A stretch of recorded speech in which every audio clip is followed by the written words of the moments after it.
Hey guys, welcome to another episode of Redacted. This week we have a special guest, Matt Sherman. If only my co-casters would read the things that they so often ask me to write, and I write every single minute that's breaking down, and they're still not ready. And they're still not ready. Still the best face. Not ready. Which is, I was like, whatever. I just threw a fail face in chat, and I was like, well, we'll just go with it. Oh my god. As always, we're with Twerk and BoredGamer and myself. This week we do have a very special guest, and I'd like to welcome Matt Sherman from Cloud Imperium Games. Hey everybody. Welcome, Matt. Thanks for coming on. Matt. Oh, yeah, thanks for inviting me. Yeah, you guys may know him from the ATVs, most recently on the Buccaneer and the Cutlass little teaser there. Apparently you work for Drake Interplanetary as well. But yeah, before we jump into anything, why don't we just lay some groundwork here. For those that don't know who you are and what exactly you do at CIG, why don't you fill us in with that? Yeah, so my role is a technical designer. In a nutshell, for me specifically, it means I get to make spaceships. So most recently, the Buccaneer with 262, but even before that, getting the Herald out, the Reliant, the Merlin, did the design brief initial documentation through the concept sales support for the Dragonfly. So just a bunch of different ships, different sizes and classes. So just planning out what we're going to have each of those ships do gameplay wise. What kind of tech debt are we getting ourselves into? Where, okay, we're going to have this ship perform this action, and we're going to have, all the different things. Or like, what is it going to do? Sorry, I just had someone send me a message right as it started.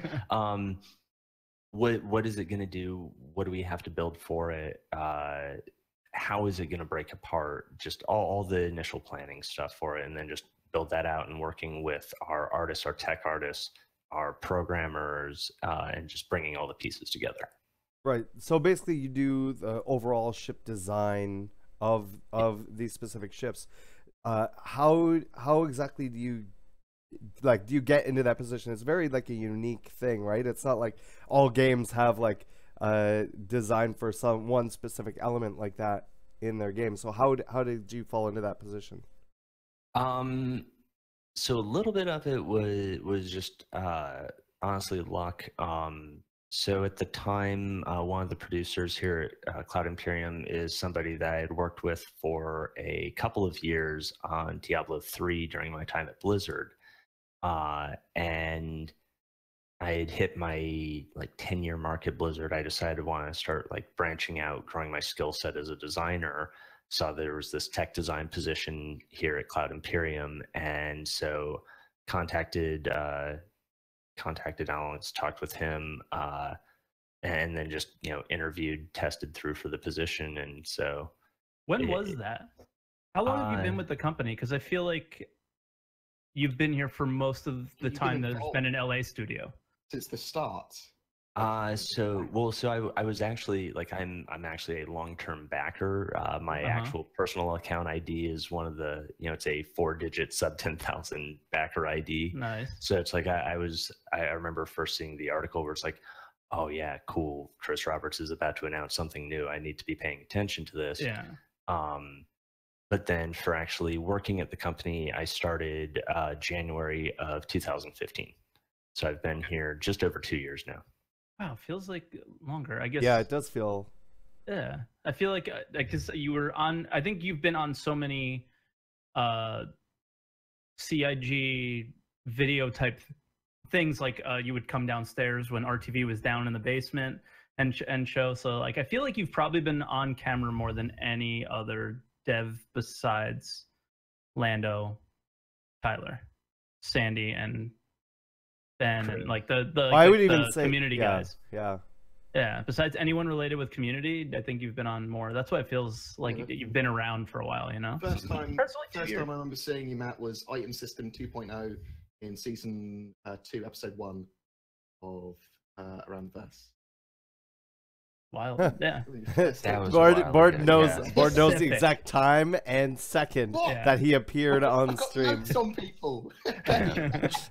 Don't let that worry you at all. Oh, Mark It David's is on one a of the lot fun too. things though of the job where it's just being able to do these kinds of interactions and not just and it's having it be that choice for us where it's like, yeah, you know, I find this stuff fun. I was a hardcore chat lurker just on my personal account up until the point where I applied and started working here. So it's like, no, I always enjoyed interacting with the Star Citizen community because it's just like, yeah, nothing worth doing is worth doing it the easy way, and here's 1.5 million people picking the hard way to do things. So it's always good Did times. you apply for the technical designer role knowing that you'd be building spaceships specifically? I didn't know I would be building spaceships specifically. More so, just it would have been like content and systems type implementation.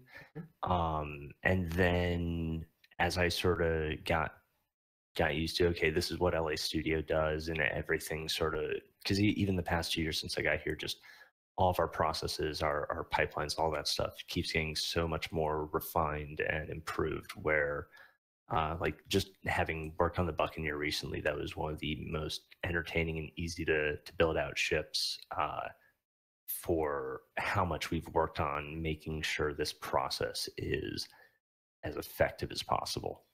Nice. Would you say it's like the first time? This can't be the first time that the pipeline's like been complete, but is it the first time that you've been in the process of it? That it was like everything is in place. We're building the ship. It's all the gears are moving. I mean, there have been a couple other ships where it's like the pipelines at those eras were complete, and we worked to those to the best of our ability. It's just always, big common thing in game industry is doing postmortems where it's like, okay, here's what we had, here's how we did it, here's a couple ways that we can improve upon what we're doing, how we're doing this in the future, and then just taking it from there. So those pipelines continue to be refined. That part of the Oh process yeah, as yeah, well? yeah.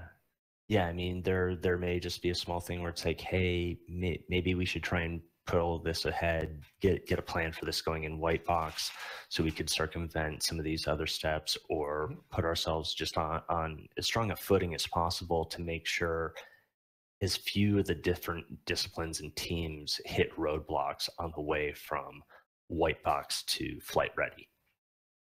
Cool. So, yeah. Can you give us like a very brief day in the life of Matt Sherman when it comes to your day-to-day work in the office? I mean, it usually will depend on what aspect of the game I'm working on at any moment. Oh my god. Yeah. Oh wow. That is right up the nose. Lovely. There, I think I saw some. No. I think he plucks. So a little bit of that, a little bit of that. Yeah, that's a day in the life. Yeah. Yeah, all of our desks are set up so that Disco can do the creepy mountain, like just pop over the edge behind our monitors. Yep. So what are you doing over there? Yeah. A lot of it though depends sort of on which ship I may be working on at any given moment and what different stage of the pipeline that's in. Yep. Or if all the ships I'm working on, because there can be points, especially for design, where it's like, okay, waiting on either art to get completed, because really that's what can take the most time, because those guys just pour their souls into these things and they make them look awesome. Far more complex than me just editing XML data to make sure it all functions in the game. And so I'll also just sort of like doing any catch-up work, any catch-up planning. So like when we were getting the Buccaneer set, a lot of it was just chasing down any loose ends, making sure it's like, okay, its loadout's all set up, its implementation is all set up. We're getting the right response and feedback from QA doing the testing before we went into Evocati, from Evocati in those first couple builds, from the PTU response and feedback, and then just sort of like tracking that, making sure it sort of goes all the way smoothly and doing any changes or bug fixes that are needed as fast as possible. Then when something's much earlier in the process, it's just writing up the documentation for it, writing up the plan for it, and sending that around to a few other people, being like, okay, what do you think about this? This is where I'm sort of targeting this, and trying to get the right amount of pushback also on an idea, because if you just toss something in and say it's going to be perfect, you know, without getting anyone to shoot it down, those are the biggest bricks that are going to fall out of the sky. And you mentioned like putting, you know, weapons loadouts and all those things. When you go through weapons loadouts on ships, most of the ships that we have had in the past and that, like with the Buccaneer, have been mostly combat based. So what are you looking at when making those decisions? And how do you go about making the decisions on what ships can have what loadout? And I'm asking that specifically because it seems to me that the Buccaneer was like, you guys looked directly at the Super Hornet and we're looking for like, yeah, is that another ship. like a point-based system or something that you like roughly go off of? Or Yeah, and where do you see that ship falling into the pantheon of dogfighters?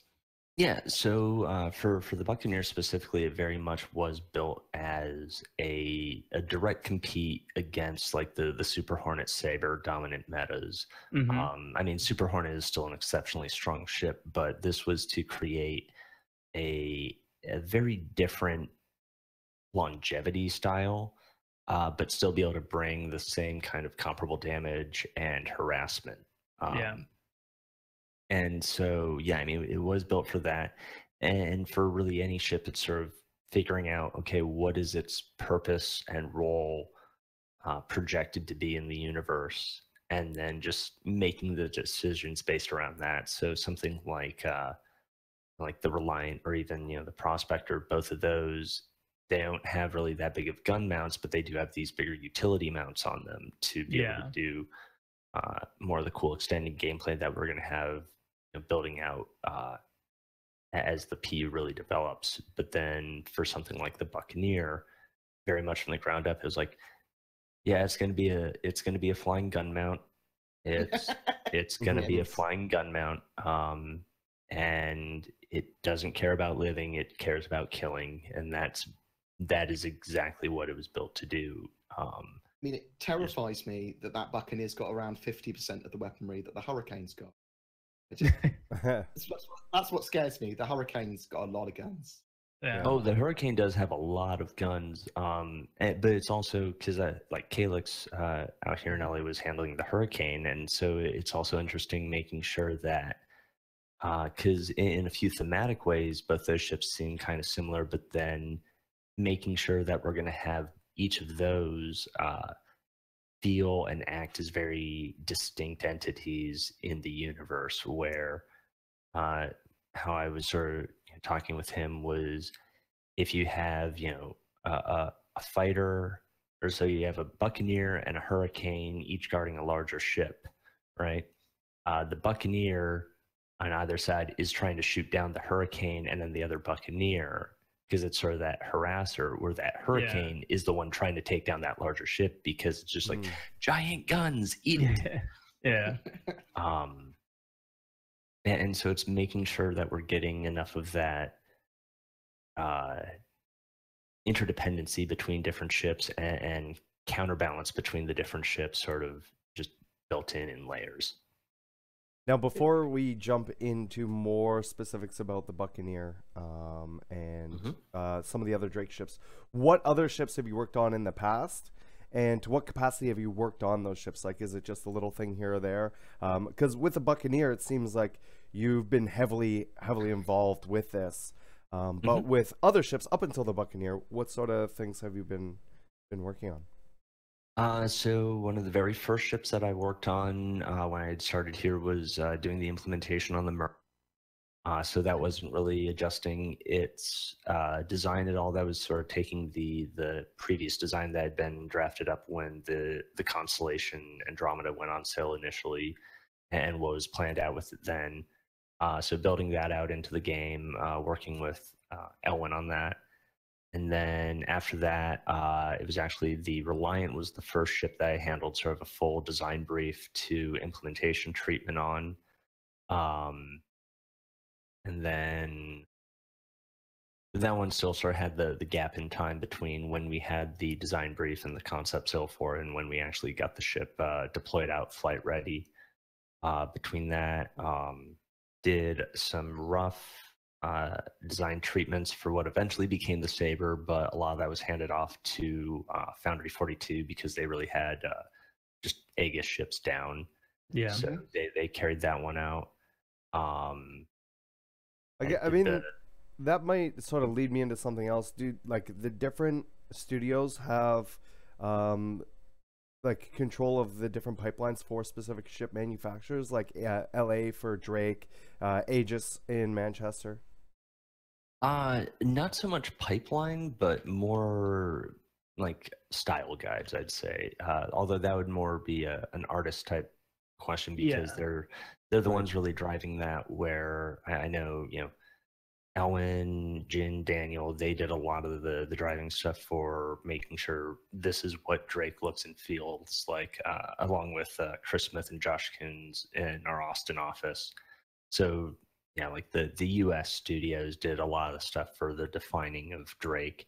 And then the UK studios did a lot more of the stuff for the defining of, you know, like Aegis and Misk. And Anvil seems to kind of like float between everybody, right? Yeah. Okay. And I mean, there's always still that, like, it's not something where we, you know, LA defined what Drake is without any feedback from UK, or anything like that, because the only way to make something on the scale of Star Citizen is being as collaborative as possible and making sure that we can sort of leave different aspects and trust our counterparts in the different offices to deliver on things while we work on delivering our same part.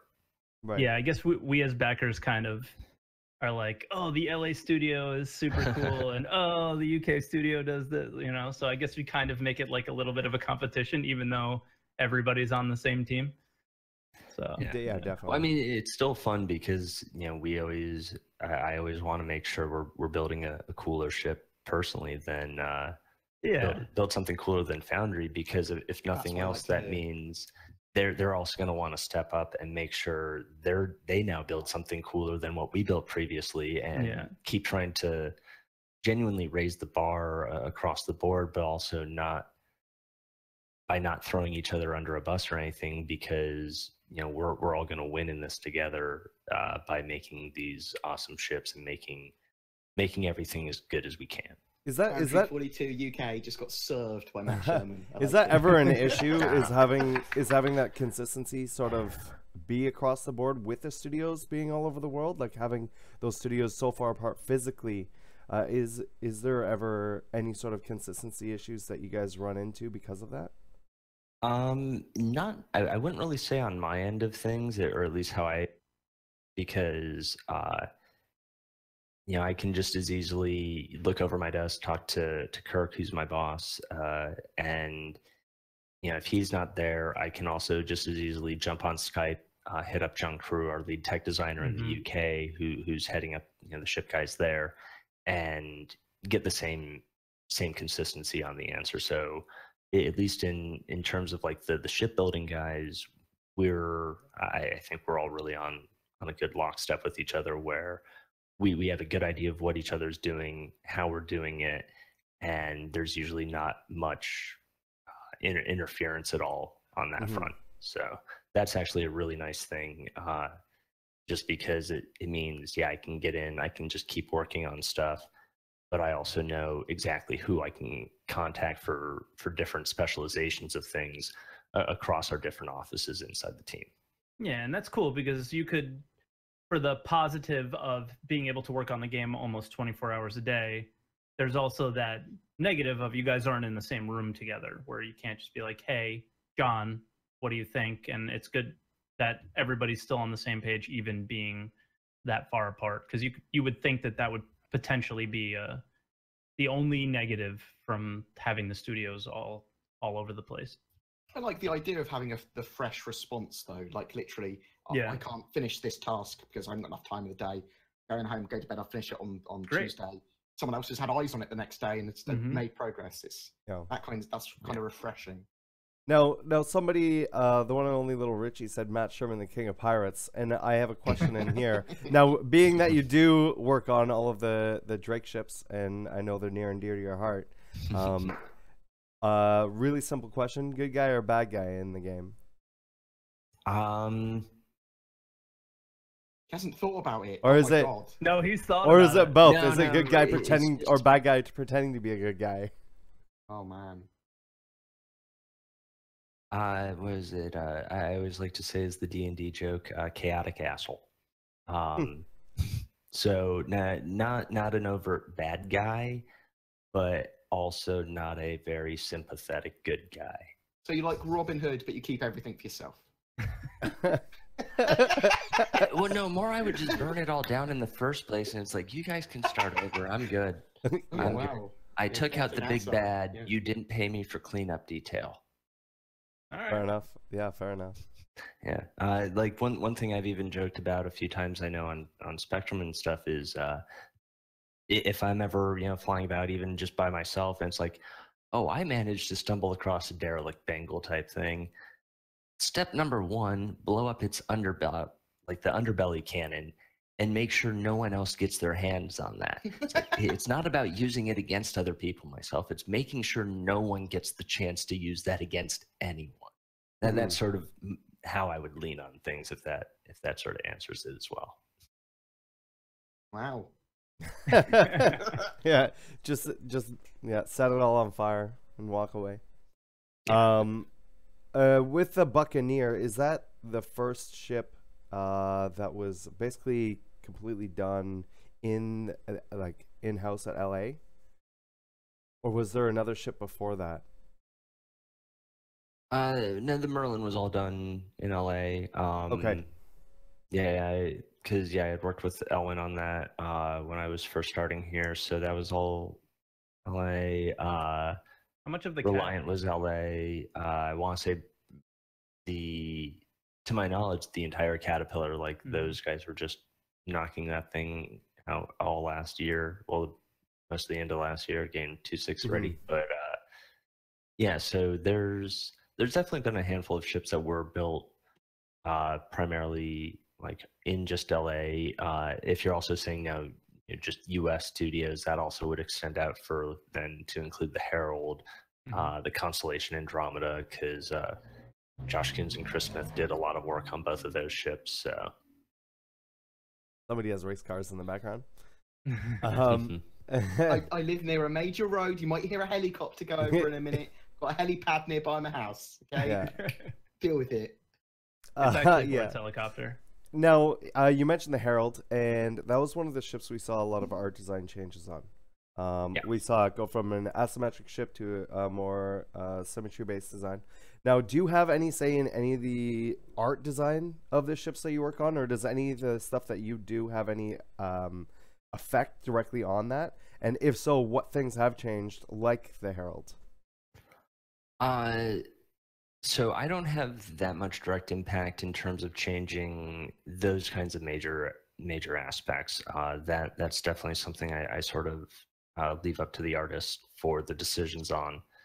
Usually if I give pushback on those things, it's for saying, hey, well, we're going to need these, we're going to need this kind of thrust replacement. We're going to need this kind of load balance on it. So that has to be taken into account in terms of either the concept or as it gets built out into the final art of it, to make sure that, okay, it's not just a thruster sort of look like it's duct taped to the wall. It's actually built into a housing, appropriately spaced across the ship, appropriately built out, and looks consistent with the same manufacturer style. So like, with the Buccaneer, actually, that was one thing that we did where we didn't have any of the maneuvering thrusters displayed on the concept art because we were still getting that stuff mapped out, and we didn't want to preempt a lot of that too much. So that way, when we were able to get the concept model initially from Jim Martin, start working on that in-house, we were able to just do a much cleaner pass of, okay, this is where the actual thrusters go, and now these are the different changes and accommodations that have to be made during the build out phase and during all that detailing to make sure that they sit and live properly while also being as faithful to those concept pieces as possible. In regards to that then, is it mostly from your point of view in your job, do you rein back the artist's designs, or do you add to them, or is it a mixture of the two?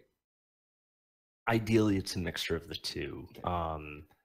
So even with that, that's sort of how the gun rack actually came to be a thing at all for the Buccaneer.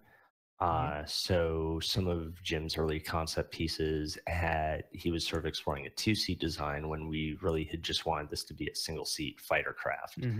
We didn't want to have to do an interior walking space or a bunch of special entries for it. We really just wanted it to be a one-person fighter. And so he had done his revisions. We were really happy with it. It still looked like there was a bit of extra space behind where the pilot seat would have ended, going further back. And it's like, oh, what are we going to do with that empty space? And I was just like, well, can we just shove a weapon rack in there? It was like, yeah, that'll be fine. And so that's how the notion of the gun rack available for the pilot came to be a thing even on the ship.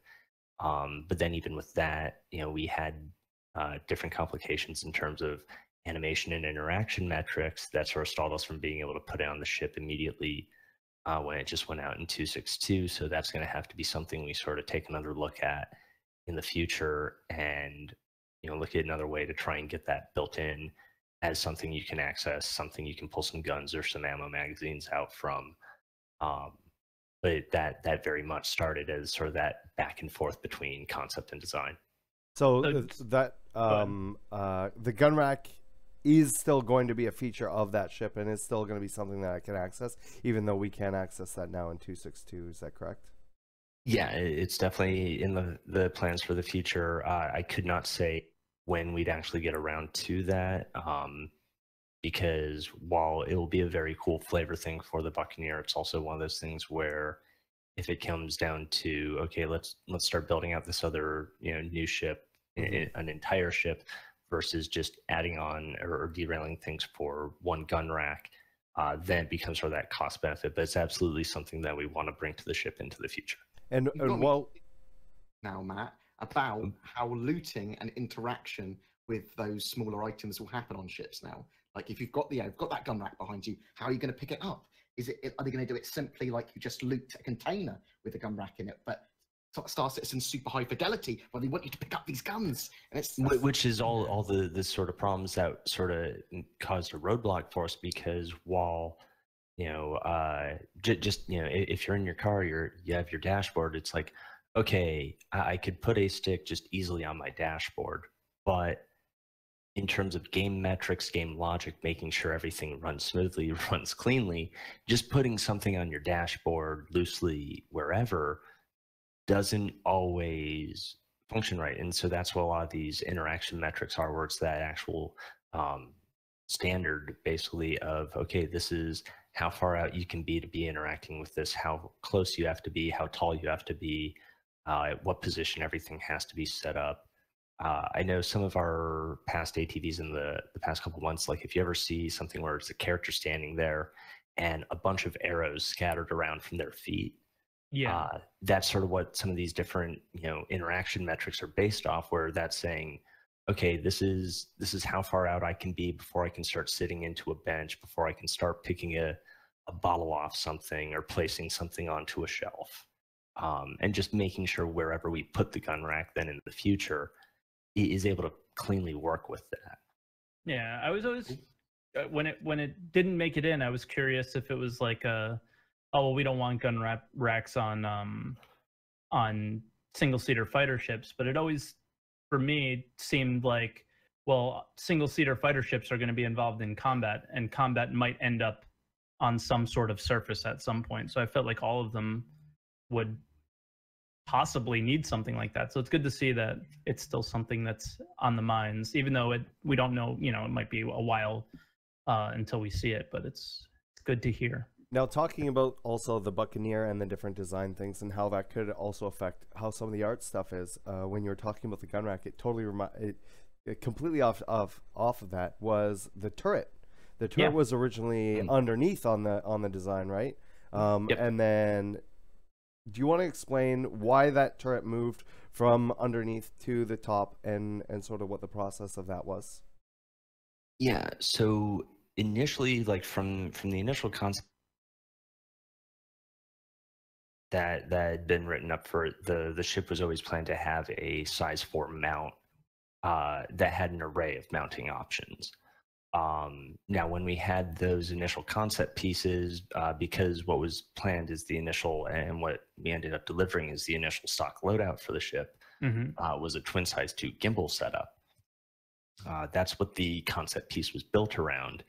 But then as we started pulling that in game and started doing the actual work to size and space all the other weapon options, we started finding, okay, putting the fixed size 4 in place of that is going to start causing a bunch of different conflicts between the gun wouldn't be usable while you're landed. Like, we'd have to do a bunch of weird animations just to get it to bend and move and not crush itself when a ship landed with a fixed size 4, which itself would look weird because if it's a fixed gun that's now articulating around, that doesn't make much sense. Yeah. So it could have done it before. Why? Yeah. But then just finding, you know, okay, where can we take the same idea? Where can we relocate it to on the ship that's going to not really change the silhouette or the feel of the ship and not really change the potency of the ship? Those are really the two big concerns, whereas making sure we weren't going to have to downsize it, making sure we didn't have to artificially hinder that mount just to keep it on the belly. And so, you know, we found this a great spot just along the spine, and it worked out perfectly, I think. Yeah, no, it came together really well, and I think I prefer it a little bit more on the top as well, just from a visual standpoint. Yeah, I mean, it was cool. It was different. Yeah. To be on the bottom, but that's the only thing, is that it was different. It was a different look. But other than that, I mean, functionality is way more important. So yeah, that was the end goal. Yeah. With you and design, at what stage do you sort of come into working on a ship? Do you start building stuff out before it goes concept, or after it goes concept, or during, or at what stage do you sort of come in on that pipeline? But before, normally. So typically, if we were going to start off a brand new ship, we'd always have a kickoff type meeting, and it's all the major stakeholders involved. And then so those are all like the director level people, and they're sort of saying, it's like, okay, you know, my lead would sort of tap me or Calyx or whoever. It's like, okay, you're going to be responsible for building out this ship. So then we get brought into the kickoff meeting. We're sort of going over, okay, this is what the high level concept of the ship is, what some of the ideas are. And then everyone just starts bouncing some different ideas and some different extents to see what, just among that room, like what everyone's kind of feeling the ship to arrive at. And from there, then whatever designer is associated or attached to that ship, they're going to write out a design brief for that. And so that's going to be more targeting, okay, this is roughly the size of the ship we're looking for. This is how the cockpit's going to be set up, or this is how the seating is going to be set up. This is the kind of weapon treatment we want to give it. These are any special features that we want the ship to have. And then usually also try and, you know, find a few pieces of reference imagery where it's like, this is the kind of style that we're hoping to evoke with this. This is the kind of feel we want people to sort of have when they get behind the controls on this. This kind of brings me to what is your favorite part? Because you have a lot of, you do a lot of different things. Like, you're part of this initial part, and you're almost part of the whole process, right? So what part of the process of a ship is your favorite? Because I feel like that part would be the coolest, like in the very beginning stages, and you get to have input on where the ship's going to go, and you're there with all the, you know, the higher up people making decisions on the ship. I feel like that would be like the most fun part for me, but I'm curious what yours is. It is actually pretty much that, because it's doing the most high level discussions of it, the most abstract discussions of it, where it's really like, okay, what can we push and pull with this to make it a unique and a distinct thing, and so not just another ship, but giving it its character, giving it its personality, and so yeah, that's definitely one of the fun parts, but then also sort of taking it through up to everything leading up to like a concept sale, as it were, because then there's that kickoff, but then you also get that back and forth between some of the initial art and design back and forth, and then okay, we had these ideas like building out the Dragonfly. One of our internal concept artists, Gary Sanchez, in our UK office, he was a blast to work with, because he had 5 or 6 different ideas, and we would send stuff back and forth. We would talk about different things. Then things would go up for vetting and approval. It's like, okay, we want to pursue these options, then keep refining that back and forth. Like at one point we had a version where the ship ended up being like just way too large, but it still looked amazing, where it's like, yeah, this is definitely oversized for what we're planning, but it looks awesome. So maybe we can use it for something later. I kind of hope, but who knows? But That's so cool. it is always sort of those early stages, because you're really shaping what the ship's going to be, and sort of after that point, you've got the goal is always just have a strong enough plan between the concept image and sort of the concept model and the design brief, so that you could really hand it to anybody and it'll get built out and it'll turn out sort of as you'd hoped. Yeah. So If anyone in CIG ever thought about making ships smaller rather than bigger? Just a thought. Yeah. No, never. Now, you normally stick to design stuff, and that's sort of your role in CIG. But recently, in this last ATV, we saw you sort of do a little bit of like role play sort of stuff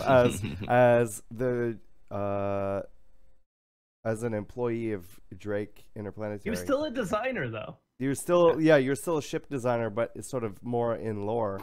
Is that something that's going to be continuing going forward, or is that just sort of a one-time thing? Couldn't really say on that. It just like what was pitched to me for what you guys would be able to check out tomorrow. It was just so seeing how that all works, and being invaded right now. He's got We are being now, invaded. so Oh you know know now that what he's we've allowed to say about the Cutlass. Yeah. We started saying something about the Cutlass. All of a sudden. all of a Look sudden. at what you've done. Hey guys, how you doing? Get ants. Yeah. How's the How's it show going? going? It's going good. It's going good, man. It's going good. Yeah. How is everything? Always good. Happy to be here in LA for the next couple of weeks, hang out with Matt and the whole community team. Yeah, the whole community team's there, right? Yeah, we're all in one place, which is different. It's fun. So Well, that's You're fun. actually a community. Yeah. There's a community together. Yeah, Yes, together. better together. That's what Jared Yes. likes to say. Yeah. So romantic. Are you guys Anyways, all I just holding wanted hands? to stop by and say hello. Yeah. So anyways, hi. Keeping it creepy. Keeping we, it creepy. we know you're nearby. Creepy. We think that the other Tyler and Disco are all just around Matt. Just Yeah. trying to think about the Cutlass. Yeah, no, I heard the word, and so I ran in. Yeah. Anyways, It was this, well, that's the end of the Okay. broadcast, everybody. No. Okay. All right, you guys have fun. Bye, guys. Talk to you later, Tyler. See you, Thanks for Tyler, stopping by. Too funny. Yeah. You were- Standing there. He's just standing But yeah, I mean, I don't know if it would be something that happens in the future. I had a blast, participating in it. So I think a lot will also be determined by how you guys like the Yeah. part Awesome. tomorrow. I mean, so. even the initial little setup was pretty cool. It's Yeah, cool. it was. I So, think I'm it got really a lot of looking people pumped up for it. Yeah. I tell you what, Yeah. I've been really enjoying actually is the flybys of the ships, whether they're finished or not. When they just look at the materials really closely and each Mhm. part of the ship, because even when the ship's in game, you don't appreciate it to that level where you actually look at the materials and the textures like that. And like when you look at the Xi'an Scout, for example, you look at the texture, and it's so intricate on the. Yeah. Fanboy board. Board's Yeah, breaking down fanboy into hearts. just random sounds. Speaking on the Cutlass, now that has actually sort of almost re-entered back into the concept stage from being in the game initially. So did the process for that, did it differ for the Cutlass already being in game over a concept ship, having to do an entire rework basically from the ground up, or from the concept level and then up, or was it pretty straightforward, and if so, how? I mean, so far it's been pretty straightforward. The only real difference I'd say, like compared to working on the Buccaneer, has just been it's been a faster response and turnaround time, just because we already had a stronger foundation of like the what and that concept stuff to work off. So Josh was able to really hit the ground running. So yeah. Do you feel any pressure on this ship at all, since it is a very like polarizing ship from the community standpoint? I mean, that's a weird way to say like pressure, but no, the community is like it loves it, and there was like a lot of controversy around it over the last year. It has to be done well, Matt. It has to be done well. Yeah. Like that, like what just happened right there. You know? Yeah. But I mean, I sort of expected that once we started it, because it's had its challenges, but really confident that we've got something that is going to appeal to a lot of people, even though we may have had to change some things. So I think a good bit of that, like I'd say, is more stuff that I'll save for tomorrow, because that's gonna be a really fun piece. But yeah, I'm really looking forward to it. Now, are there any other ships that are upcoming that are going to undergo that same sort of makeover treatment? I know we're going to get some makeovers, and we've seen previously with the Aurora, it's sort of getting a makeover. We know the 300 series in general needs to get a makeover. The Consolidated Outland Mustangs need to get redone, and there may be a few other ships as well. So is there anything that's going to go to the same level of getting sort of refactored like the Cutlass was, or are they all on a lesser extent? So that one's a little bit trickier to say, because usually, when we would start something like this, part of it is doing that reevaluation to say, okay, do we need to do a re-kickoff on this? Yeah. And so if we don't have to re-kick off the whole ship, as it were, in like the big group meeting, then it's just, okay, let's look at what we've got, just team up the artist and the designer, sort of iterate out a cleaner flow, a cleaner implementation of what's there, get that built out, get that rolled out, and we're pretty much good. But then if we feel it needs a bit more work, or if it needs any more substantial attention, then there's probably going to be like a re-kickoff. But ideally, it would be something similar where we can do a more accelerated process, where it's like, well, we don't have to redesign the exterior again. We know what we want it to look like. We may clean up some aspects. We may clean up the entire interior of something to say, okay, let's do some different use of space, or let's clean up these panels and or even like retexture things to say, okay, this is where components live now, as opposed to being an arbitrary wall or a bulkhead someplace, and try to build the more direct purpose back into things. A lot of it really does come down to a ship-by-ship basis to know what that full extent of work is going to be. So, I mean, I assume something like the Redeemer would require the same level of rework that the Cutlass would. Obviously, I know you can't talk too much about that, and it's not your area of expertise. I do know it's your favorite ship. Yeah. I mean, I was actually a big fan. So I was voting for that all the way through. I think, because so way back when, I had a Caterpillar originally on my personal account, melted my Caterpillar to buy my Redeemer, and then as we were getting the actual Caterpillar flight ready, then I ended up melting my Retaliator to buy back my Caterpillar. So, Nice. but more with the Redeemer, I would say sort of expect something along the lines of just how the, how we had the hangar model of the constellation Andromeda. Yeah. And when Chris and Josh went through, they did their build out of it. They brought the ship to life, but they still very much kept faithful to the intent and the idea of what that constellation was going to be, based on that concept model. And I'd say the Redeemer is much more in the same position, just because it never was built out to be flight ready. And that's usually a big distinction with something that's a hangar asset versus a flight ready asset that's getting reworked. Because the flight ready asset, it blew up cleanly, or it blew up, interestingly at one point. And taking a solid model to a model that blows up is actually a tremendous amount of work. Yeah, with all of the small details and everything, and making it all function properly. So you've said that the Redeemer is one of your favorite ships. Is there any other ships that compete with it, with you, either that's already in the game or possibly upcoming, that you're allowed to speak about? Yeah.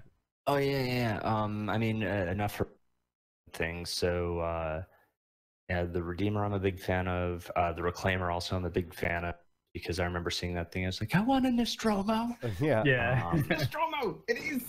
Yeah, I mean, just it had that vibe. I mean, it's one of the cool things of seeing any of the ships that Dearsley works on, because you can tell he loves that look and feel that the Alien franchise brings, and it's like, yeah, this is going to be an awesome ship to walk around in when it's derelict, or when it's overrun, or even if it's just on fire.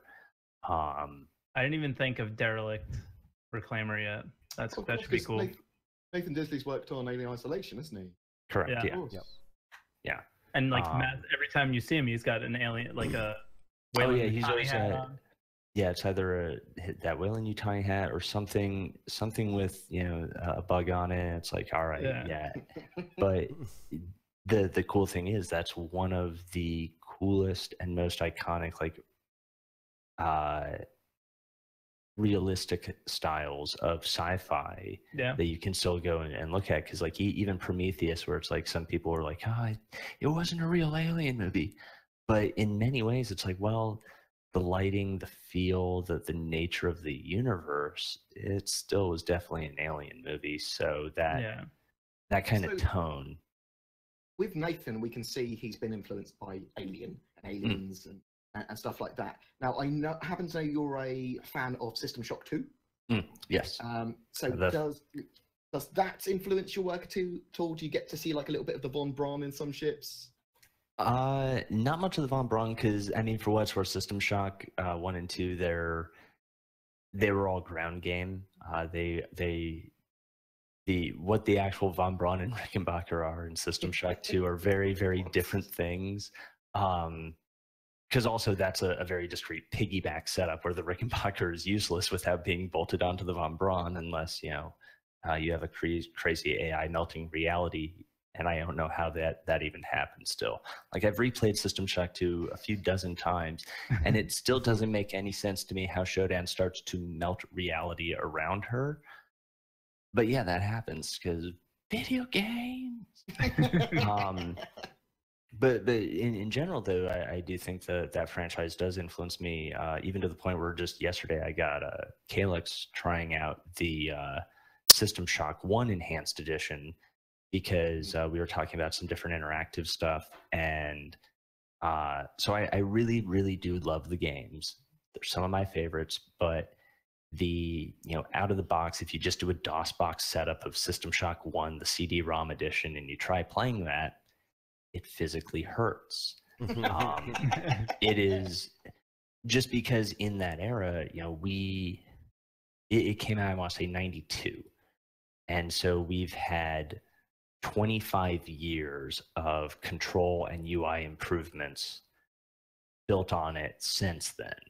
And so, was it Night Dive Studios, the guys doing the remake of System Shock 1, They did an enhanced edition where it's like, okay, here now it runs at full screen resolution, it runs at 1080p, and it runs with a common sense control map for more modern control iterations. That's not what I want in my game, Matt. I want to be a rugged gamer. Yeah, I want the original. See, it's still rugged. It's still rugged. Like it's not. It's definitely not super clean, but it's far more just immediately usable, because like the original System Shock, it had all of its different like lean and directional stuff, and then all these different recenter keys for that. So it's like you had 20 keys of your keyboard just being used for like, okay, lean to the left, lean forward, crouch slightly, shoot but aim up, and now recenter each thing individually. And so they just cleaned that up, and it's still a very unique experience. I enjoy playing through to like an archaeological sense of gaming. Mm-hmm. Jumping back into some of the design, more specifically with Drake, we see it with what was previously known as the docking collar on the Cutlass, and or even more so on the Caterpillar design, where the control pod disconnects from the rest of the ship. Now that's not in the game now. That's still designed to be a part of that ship, correct? Yeah. Is that all reliant on items 2.0, or is that reliant on a different sort of tech implementation to get that working properly? And what have been sort of the issues when trying to deal with things like docking ships to not only other ships but to space stations? Like in concept art we see an Idris docked to a space station, or that part attached to the Caterpillar or whatever. Yeah. So for all the technical issues, I can't really go into all those. Shed some light on some of the gameplay based stuff.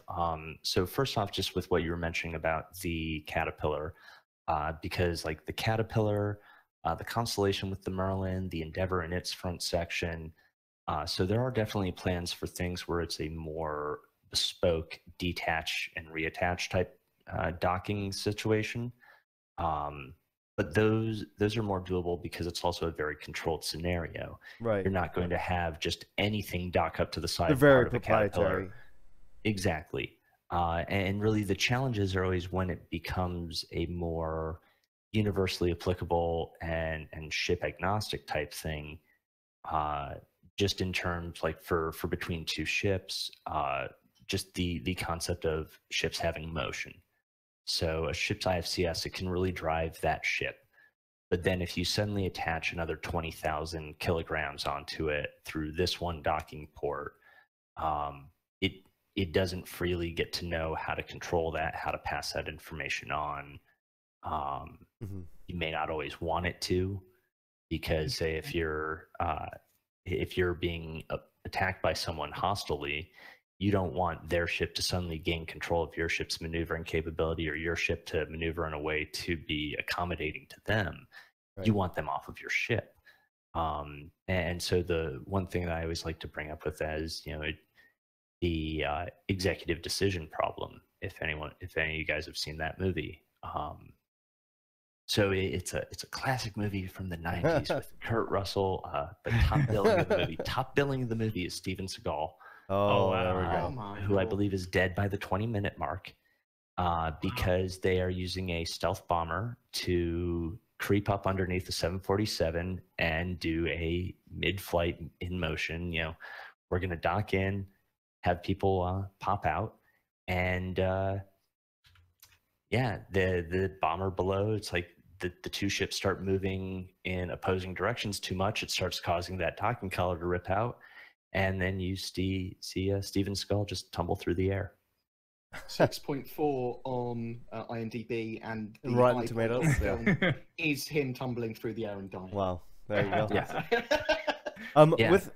With the Caterpillar as well, we know that the front end is going to be very modular, with those front 4 sections that we have now as cargo bays, and then the front garage door opening looking spiky things.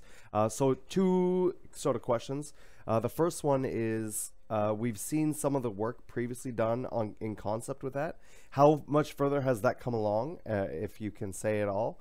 And what sort of things have you been working on for those different modules? And the second thing would be, for the front, are there going to be different front ends that swap out, or is it just the same front end? And if so, what exactly do those spiky things on the front do, if not for ramming into ships to board into them? They're the sensors. The little Yes. sensors. Yeah. aren't I know. Parking sensors. I know. I'm just bugging up for that.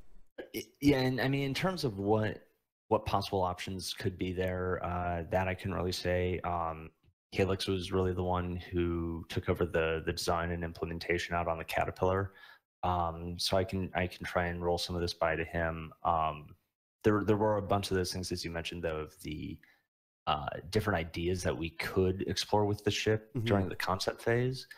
But that's also that's one of those interesting things where we can immediately have 50 times more ideas on what we could explore than what is going to be feasible for us to actually build out.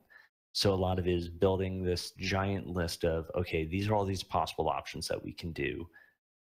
Build things out a bit more. So I'd probably wager that's something that we'll go back and really re-explore again once we've got like cargo, mining, salvage, some of the basic non-combat activities really rolled out and implemented in the game, because then we'll have those things a lot better defined, which will impact, okay, if we say we wanted to make a salvaging module or salvaging pod, what is that really going to need? What is that going to take in terms of kit, power requirements, animation requirements? How would the ship have to change?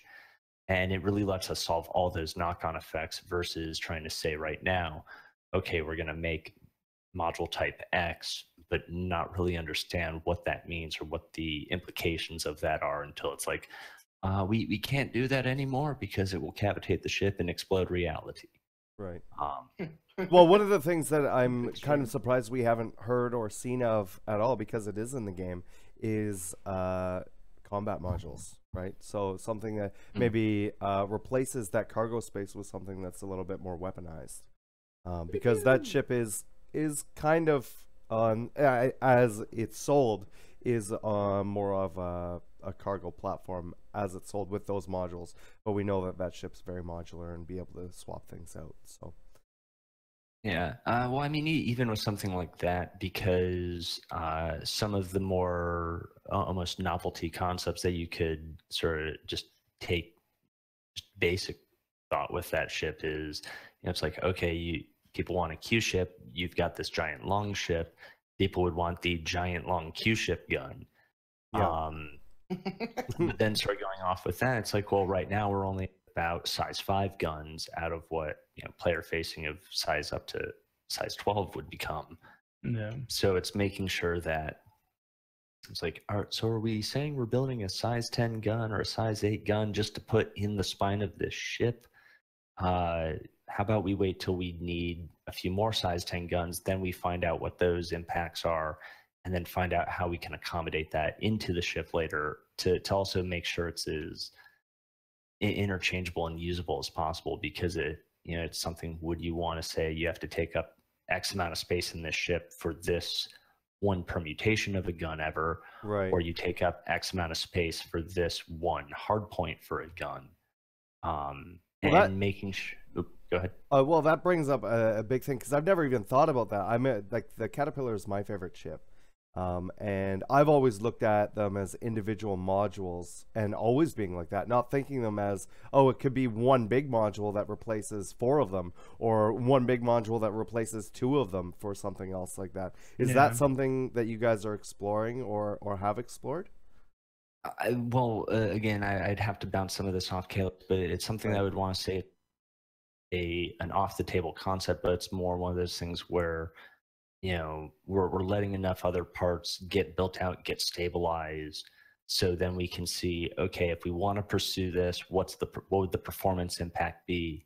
What would the actual extent of this be? Like, how far could we push this idea while keeping it something that is going to work cleanly in the game? Mm-hmm. Yeah, And so to be very clear, these are all things that are just thoughts that are out there and not like Yeah, not 100%. Yeah. This is in tomorrow. like this not going on Reddit crazy. Oh, this everything. Oh, is they'll still changing. go crazy. They'll still gonna go crazy, Yeah. of course, but yeah. Yeah, I would imagine that you would have to think about the one module taking up 2 spaces, because if you look at something like the Endeavor, right, that's kind of how that worked, where there was Yeah, it's the some paired smaller side. ones and some bigger ones that took up more slots, I guess, on it. Yeah. So yeah, similar, but so it's eventually a thing that has to be thought about. Yeah, and it's definitely something that's like, okay, it's on that to-do list of it all, but Yeah. making sure when things get checked off that list to provide the most benefit at once is always a big challenge. Mm-hmm. Now, moving on and looking into the future a little bit, are there any ships that you're looking forward to work on that's sort of coming in down that the pipeline? I That mean, you right can now, talk about. well, no, I mean, right now it is actually just I'm having a lot of fun doing the Cutlass rework, and so Mhm. once Josh and I wrap up all the work on the Cutlass Black, we're going to be jumping right onto the red and the blue, and getting all the variants built out and planned out. So that'll be really fun. So like once all that's done, and then being able to start sharing more of what our plans and our goals are for it, variants inclusive, but then more as a general platform of ships. Cool. Let me see. I have a couple other questions in here. I'm only going to ask, I think, a couple more, and we're going to see if we have time, if we can get any from chat, if anybody has some for those. But what would you say are some of the harder things? And you talked about this a little bit earlier on, but in the grand scheme of things, what are harder to balance for you? Is it more of the thruster stuff? Is it maybe some more of the damage input or output? Like damage stuff definitely gets tricky because just with taking one bad hit from an alpha strike with the right weapon setup, it's like, okay, can this completely cripple a ship? Does it one shot kill somebody through the cockpit? Is that the kind of behavior we want? That's definitely an interesting challenge. Thruster stuff, I mean, depending on the ship also, where so like one thing that you sort of see on the Buccaneer, and something I was trying to push with the Drake ships overall now that I work on, is so many redundant thrusters. Losing a maneuvering thruster doesn't hurt much as something on like the Saber or the Cutlass, where you lose. Yeah, because if you lose a maneuvering thruster on the Buccaneer, you've just lost 1/24 of your maneuvering thruster potential. Yeah. If you lose it on the Saber, you lose an 1/8. Yeah. And so also, the trade-offs that we build into that, where some of those Saber and Hornet maneuvering thrusters, they can double for extra retro thrust if your main thruster is gone. Whereas the Buccaneer, it's like if you've lost both side engines and aren't dead yet, you will not be slowing down. Yeah. It might be possible if you're really good with rotating your ship, where you pitch it up and then you try and use your Z thrusters to slow you down that way, and then rotate and slow down on each axis. But if that thing flings you out of control, it's like, well, that was your plus minus Y force. Yeah. So but I think that also sort of goes back to the damage of making sure it's like, okay, if you lose that much of your ship from this one component, is it balanced right? Is it susceptible to that alpha strike? Is it susceptible to one cheap shot taking it out? So that's some of the fun with it. Yeah, and I mean, balance is always, and this goes with every game, is always an ongoing process. Even after a game has been released, there's always balance changes that are always happening, whether it be you just add something like a new weapon into the mix or anything like that, just to keep things sort of fresh. Yeah. Now, talking about ships that you could be possibly working on in the future, is there any plans that you know, and you probably don't have an answer for this or aren't allowed to talk about it, I'm going to ask it anyways, Are there any more Drake ships in the works that we don't know about, or any concepts that may come to more fruition? I remember Blink twice. yeah, no, so I remember It's a Corvette. there was a Drake, it was called the Drake Lobster at the time.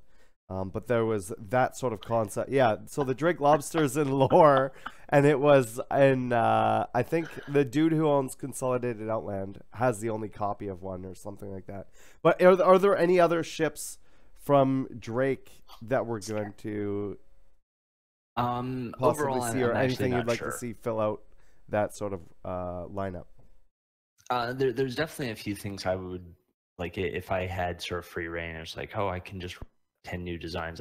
There's definitely some other stuff I'd like to do to, add to that line. No. So I'm not. See, I'm not stopping talking. I'm just redirecting talking. But there's some cool ideas I would sort of want to add into it. But at least in sort of foreseeable future type stuff, we're actually really happy where they're one of our most, fleshed out lines that we have now. Yeah. The actual little bit of everything all across the spectrum. Yeah. Somebody said Drake Lobster. I did. Yeah. They said I did. Drake Lobster. Yes. Yeah. It's a Consolidated Outlands guy who has that one. Yeah. Okay, so that actually is. Yeah. I didn't even know that was a It's a thing. thing. Yeah, it's that was just the one of thing. those It was things. mentioned once, and Yeah, it I've was a never lore forgotten. joke. Okay. It was a lore joke. Okay. Never It's not even called the Lobster anymore. They came up with a more ridiculous name for it. Oh my god. So I that don't means remember- obviously remember. it's confirmed, and we're going to be getting it. If you're changing the name of it. No. It's just if there's one thing you can count on the writers for, it's to have a different idea sometime later about something. Yeah. So writers, man. Yeah. All right. I just heard lobster. I just want to. Yeah. I'm hungry. It's unfair. Waiting on my cheesesteak to get here now. Did you get it from Philly's Best, or you get it from? No, like the South Philly experience. Yeah. This is now Interviews turned become into really a weird. food podcast. Do you get real cheese whiz on your cheesesteak, or do you put like? I have them do provolone. Okay, I'm a provolone Fancy guy, cheese. but Philadelphia people. Yeah. They have, Oh yeah, no, I freaking would out. never go to Philly and order it with Yeah. I like my organs inside my body. You know, Yeah. Philly people the agree. Philly Experience food truck here is a guy who actually is from Philly. He goes back to Philadelphia for 3 months every year. So the food truck disappears for those 3 months, and he comes back. Stock up on supplies. Yeah, he does. But it's Yeah. like his life's mission to bring To an stock authentic up on Philly attitude. an authentic Philly cheesesteak to the West Coast. So Nice. you can get Whiz, you can get American, or you can get provolone. Right on. Really And good how does stuff. this apply to item system 2.0? It's how the cheese is attached to the meat. Is Yeah. there a food truck concept ship? Oh, Yeah, on the Drake, way? the Drake module for the Caterpillar to sell. I'll let you answer these. So, yeah, I will actually tell you, because nothing I do ever comes to fruition. I was in a meeting where we were pitching ship ideas about 3 weeks ago when I pitched a food truck. Oh So- god, that'd be so so- cool. Yeah, but I pitched a lot of ships and none of them have ever happened. So I'm still surprised why, so for the Reliant, the very initial concept of that wasn't even the mini hauler, it was the news van. Nice. I'm still surprised that made it through, but yeah, News Chopper 4, I think I was wearing like a Ron Burgundy gag shirt at the That- time when we went into that meeting, so it helped. yeah. I wonder who's gonna have to figure out how to make that work when the time comes. Yeah, Probably. probably me. Yeah. And that's another one of those community favorite. Yeah. Yeah. But I ship. mean, like a that was lot of also- the at least the content creators are all like really excited about that one. Yeah. Well, because even with that, where it's like one of the baseline ideas was like, okay, we give you this ship that has, we find out whatever cool stuff we can do to play with camera controls that we could build into an item, so that way it's like, oh, can we do a magnify zoom? Can we do these different shots? And then can we just give you this really awesome HUD-less image so that you need to put your own overlay up? Do you just want to grab a clean shot? Do you want to try and get something that may have recording info on it? Like finding the different ways to just, here is this awesome way to present the game, Yeah. and go find the action, find the stories that you want to tell. Yeah, that's actually really cool. Now with the camera controls, that ship I'm can gonna really come to life. go get a feel of the cheesesteak now. I was here for lobster, but You Came for the successfully, lobster, left with a cheesesteak. yeah, you've successfully refactored his decision. Yeah, so I don't have any other questions here from myself. I don't know if you guys have anything that you want to ask. I would love Board to ask does. Matt. Oh, here we go. Board Prepare does. yourself. Prepare yourself. No. This is a nice question. So, Item System 2.0. You showed us the first time I saw about Item System 2.0 in, as I said earlier, episode 1 of season 2 of ATV. Did a ship show. Minute 12 of day. Something like that. Yeah. He showed us some stuff. Obviously, Item System 2.0 is incredibly vital to the core of Star Citizen for functionality for ships and characters and items. So, can you tell us some more about Item System 2.0 that we might not know, and what's in store for us with Item System 2.0 in the near future? Nearish future.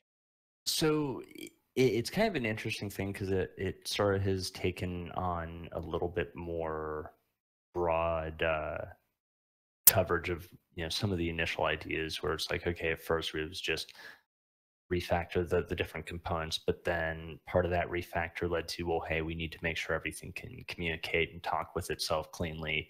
Then part of that was like, well, okay, if we're going to have these different controls to make sure components can talk with each other, we need a way for the player to actually directly look at those controllers, interact with that controller to make sure it interacts with those items. And then all the different interesting knock-on effects that just that initial refactor has sort of led to. So now, like, sort of in the nutshell elevator pitch statement, though, it's basically the comprehensive way that we can make different game assets cleanly talk with each other and interact with each other without having to be very hand scripted and hand hooked up. Like one of the best things that I'm sort of excited for is just some of the small quality of life fixes. Yeah. So right now, you spawn in your shipping crusader, you go fly off somewhere, you get out of the pilot seat. By the time you've gotten out of your ship, your ship is probably tilted or rotated 10 to 15 degrees in some direction. Part of that is because we don't have a way for all the components and the ship itself to be talking to each other when you're not in the pilot seat. And so some of those are some of the small things that Item 2.0 will be able to bring us, where now we can make that seat sort of have a little bit of awareness to say, okay, hey, tell these thrusters, if I've gotten out and I'm at this vector or at this orientation, do what you can to maintain holding me at this orientation. Don't put me into a spin unless something hits me and puts me into a spin after the fact, or try and correct me after that spin. But then also the things like really fleshing out our shield gameplay, making any ship that would have multiple shield generators, making that really have tangible effect, balancing your different power levels and your thrust levels and your weapon levels. Super pumped for that. Yeah, so it's really like even getting that first implementations of it in there, it's sort of, here's this new foundation set that we can do all these other adjustments based on. It'll still be a good amount of work between getting that foundation in and getting everything sort of really worked into place, but it's all those things that we need to make sure that everything's talking to each other cleanly. And so that's a really exciting part of it. Cool.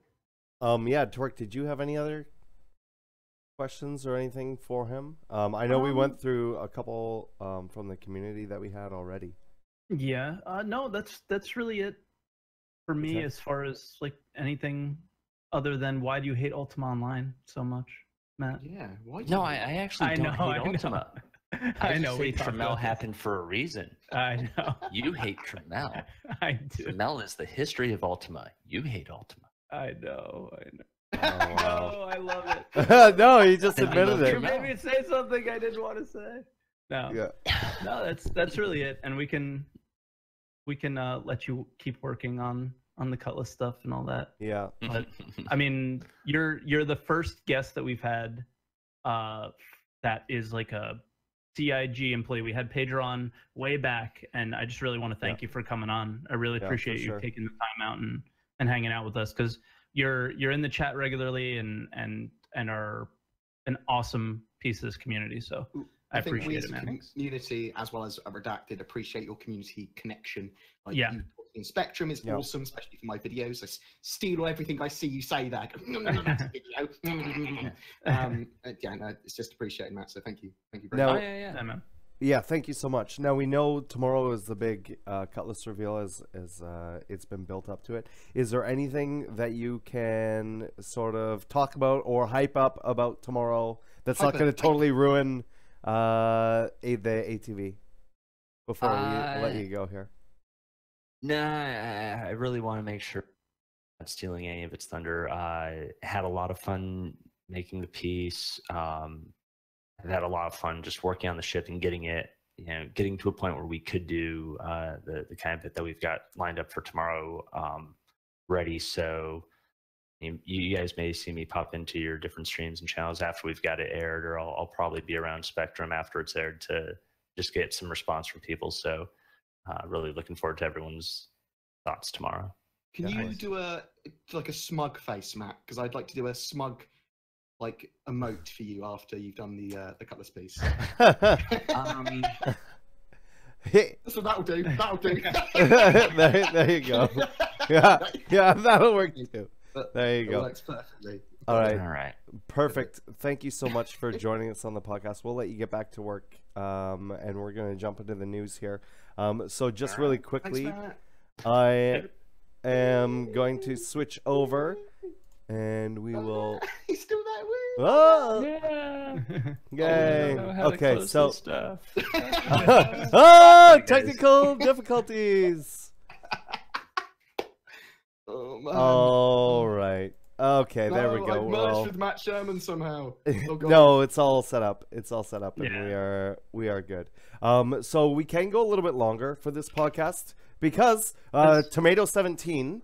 I'm so sunburned that I can't even stretch my arms out to reach at work. So I'm not going to work today. He hates tomatoes so much he decided to become one.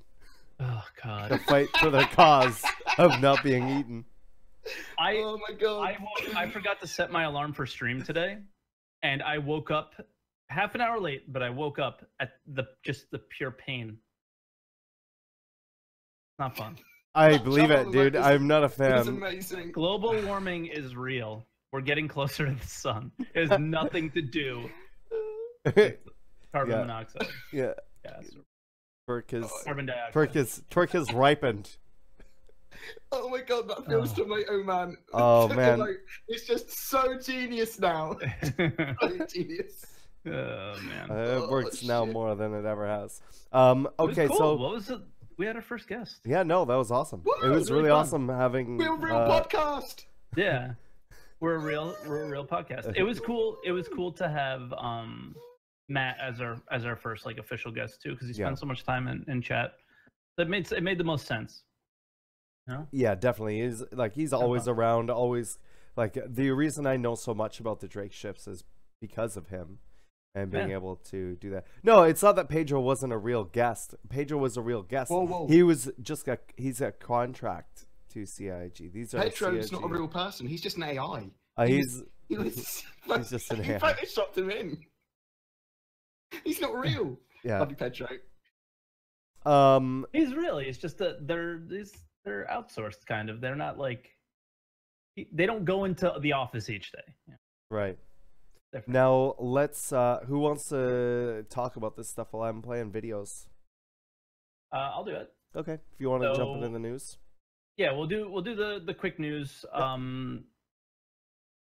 ATV was from Frankfurt. Yeah.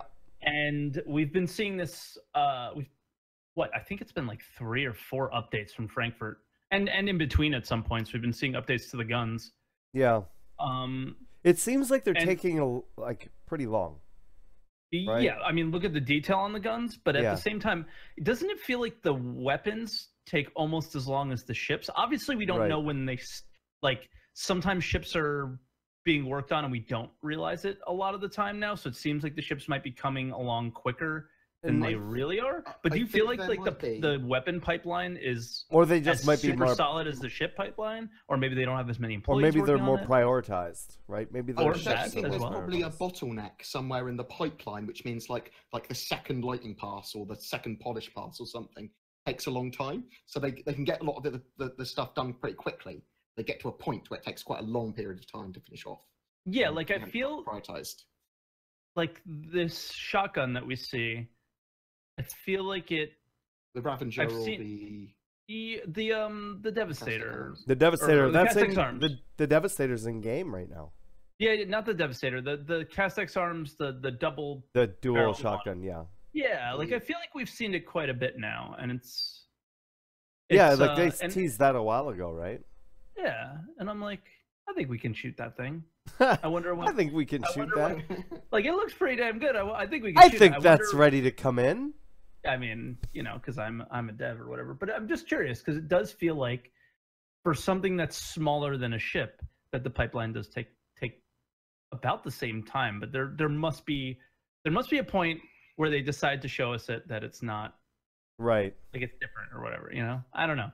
It's interesting. I wonder what it is. I think it's less lighting board, even though you probably just said a random thing, than it is animations because each gun is different, right? Yeah, they do have to hand key the animations Yeah. to the guns.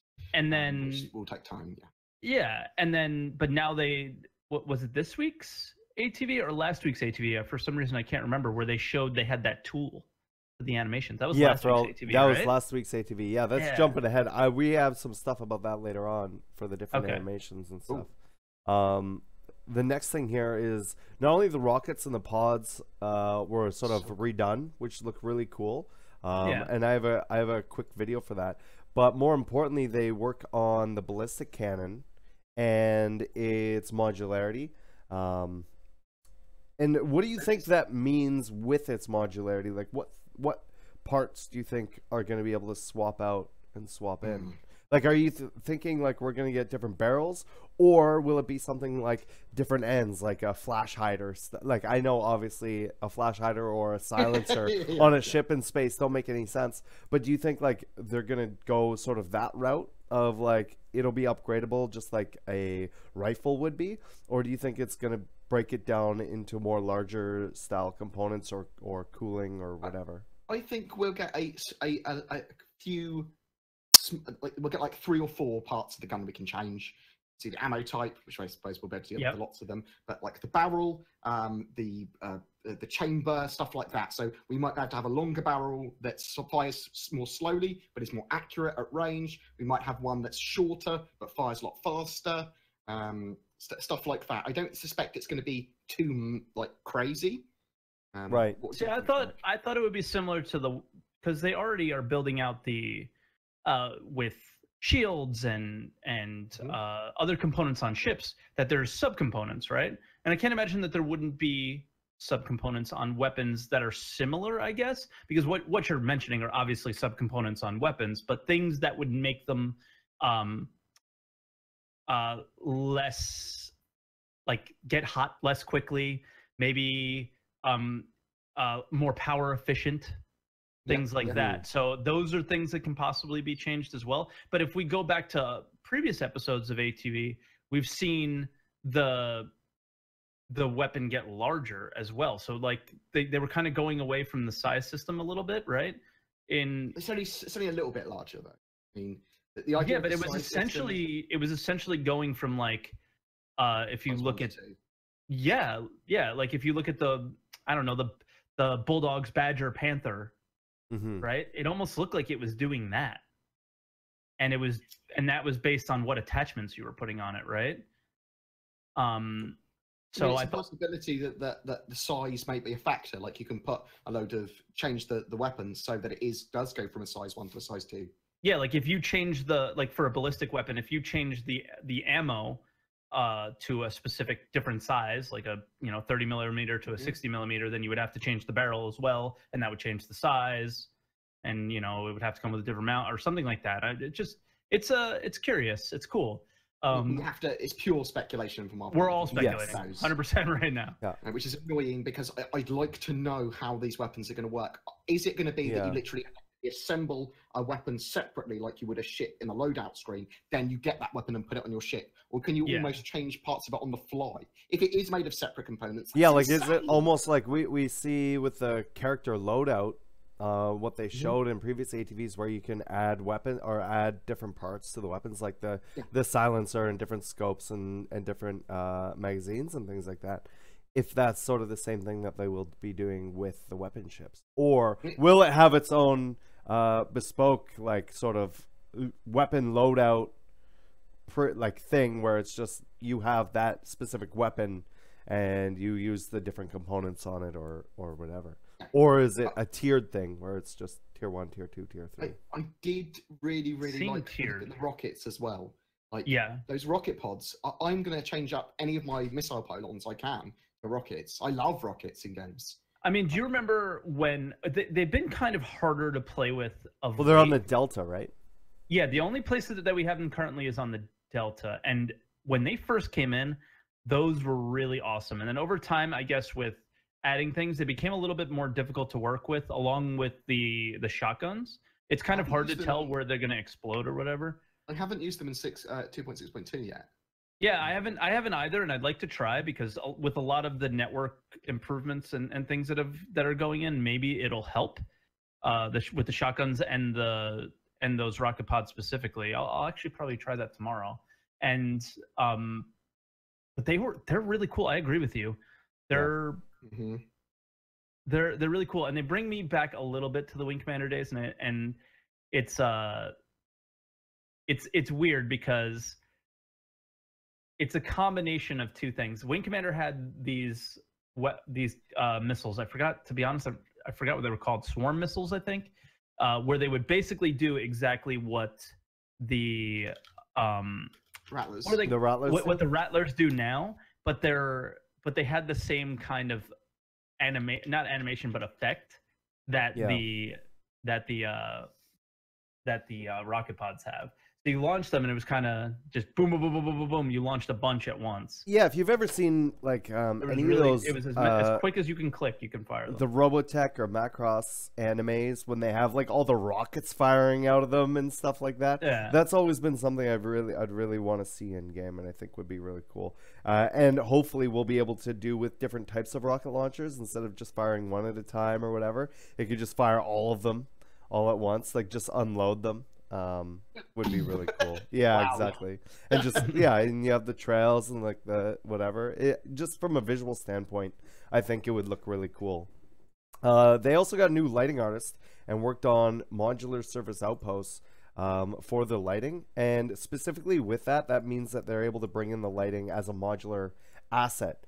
So they were talking about how they're only going to be bringing in about 5 different buildings or something like that to start like with, combinations or whatever. Yeah, to just make sure that the modular stuff is working, and with the planet, when the procedural generation takes place of a planet, that it's not only placing them properly, but it's also lighting everything properly and everything like that. They showed this, which I have up on the screen now, which is the greenhouse hydroponic lab, which still looks amazing. It has that like cool blend of, like, very tech and very sterile environment with like some very organic, like, plants and with the little plants. And with the little plant module, I've seen other things do this. Like, I think this was also in, I don't remember what it was, but in the Expanse, in the ship, they have the same thing with, like, a little round module with the plants growing all around it. All the way around it. And I wonder if that was inspired. What's up? You need oxygen in space, and these things look great for that sort of, like, stuff. Yeah. Like oxygen generators, right? Yeah. I like the idea that maybe these are very small biodomes, like we're going to get in the Endeavour. Like the biodomes are going to be a much bigger sort of idea or concept of this. Yeah. Potentially. I do hope the biodomes are a little more like, you go out to the farm and you gotta, like, mini game it a little bit. Yeah, you're in a biodome, like from the movie. One of the design docs that I'm looking forward to the most in the future is farming. I know, right? So am I. Because it's just not something I would have expected, right? It's the least obvious thing for us to be doing in a game. In a space sim, are you ever going to farm? It's like, mostly combat. Well, at right the now it's moment, mostly at the combat, moment. yeah. But like, if you look at a game like, I don't know, I don't want to start like naming games, but like Elite, dropping. and, yeah, like all these other games that are out now, none of them really are going that direction, right? Mm-hmm. So it's kind of, I don't know, it's kind of interesting. I don't know And why. speaking of modular buildings, the first modularity of space stations, their test, is going to be the truck stops. Now, I want to know from you guys, what do you think, other What do you than wanna know? obviously the stuff that's in here, what kind of stuff would you like to see in a truck stop? Ooh, I'll let you go first, Board. What? So Go. what you want CryAstro integration, don't you? You want to be able to buy fuel. You want to be able to repair ship, and that sort of jazz. You want to be But- able to buy commodities and things like that as well? Yeah, so you want Maybe the, small ones? the trade distribution center kind of functionality as well. You want to be able to buy and sell like stuff that you've mined or fuel or whatever. Mhm. You might not get the best prices for it because the Or some intention of stations them may is to be not- convenience. I'm under the impression that some stations may just not have that ability. Like we see here, we see the OKB up in the top level there, and that I believe that's a weapons manufacturer. So it's like, okay, well maybe this is a station where you can buy some weapons and stuff like that. But not Yeah. all stations will have those options to buy or sell, I'd like to FPS see weapons or small armor. outlets of like weapon stores, armor stores, specific civilian clothing manufacturers. I want to see bars and NPCs there. So for me, these are going to be places that you might find out of the way NPCs to join your crew eventually. Yeah. So Do you I'll think see that what you got in the these will future. be one of the places that you'll be able to respawn at if you're not close to a planet? 'Cause I that's think what some of these them are will probably for, have medical right? facilities. Yeah. Right? 'Cause Maybe you the- would have to purchase the ability to respawn there. Like you now, it would be kind of cool. I doubt this is, or I'm not going to say I doubt it because these guys think about everything Mhm. from top to bottom. But wouldn't it be cool if you can purchase the location that you respawn in? Because I would imagine most of them would have Kind of the like you purchase hotel rooms. your grave Yeah. site. It's like you purchase. No, this it's- is like it's my more like a Well, you medical purchase a hotel room. yeah. A medical hotel. That's exactly what it is. You can rent the ability to respawn that. I really like that idea. I think Yeah. that's very sensible. And you could have it really expensive at truck stops. So you go there and it's really expensive. But you're because paying for it's super convenience. convenient. Yeah. Yeah. Yeah. Yeah. And that's I mean, what I want to see and- from truck stops. Convenience. You pay for that convenience. Now, I agree with some of the things that you said, Bort, but also disagree with them a Yeah, little yeah, bit. please Like, go I ahead. don't necessarily. Refueling makes sense. I'm looking at it like traditionally what a rest stop is on the highway in the United States, like up I-95. You know, it's got a small convenience store for you to get just the needs that you need for the road, and maybe travel size versions of other things that you need. So I wouldn't want to see a trade development division here. If I did, it would be a very small version of it. So you can only or if it's a trade- very remote truck stop, maybe yeah, where there's no like, other but- planets, or like for example, we know there's that black hole that's out in the middle of nowhere, right? So if there's Yeah. something that's close to that's where you get your jobs for that area. Yeah. I'm still like, then I wouldn't have it at a truck stop. That would be like is Port Olisar a truck stop? No. So I think we're looking at I It think how we're depends. discussing I is, mean, it's just the like, wording. it's really. Port Olisar. Like, Yeah. I think a truck stop's gonna be different than a Port Olisar is. Yeah, it is. It is. Right. So, Mm. what differences would it have? And like for me, it would be a couple stores, quick, convenient stuff for you to restock your ammo, maybe repair, refuel. So I would look at a CryAstro station and Add a few little shops. add a few things to it. Mhm. Right? If I was able to go inside, what would be inside that CryAstro station? Well, maybe a few extra things, maybe some food, or whatever for role play, and yeah, I think that would maybe be it. I also think they might be stops for like the Genesis Starliners and things like that as well. Like they might be a little bit Yeah. like an airport. That's what I was So- feeling as well for some of them. Okay. Not all Mhm. of them, just some of them. Yeah, not all of them, I mean, and they I show think they're going to Idris's come. parking at these To be truck honest, stops, right? like I think we'll see them in all sizes, everything from something really small where you just get the maybe it only has one store and they only sell weapons.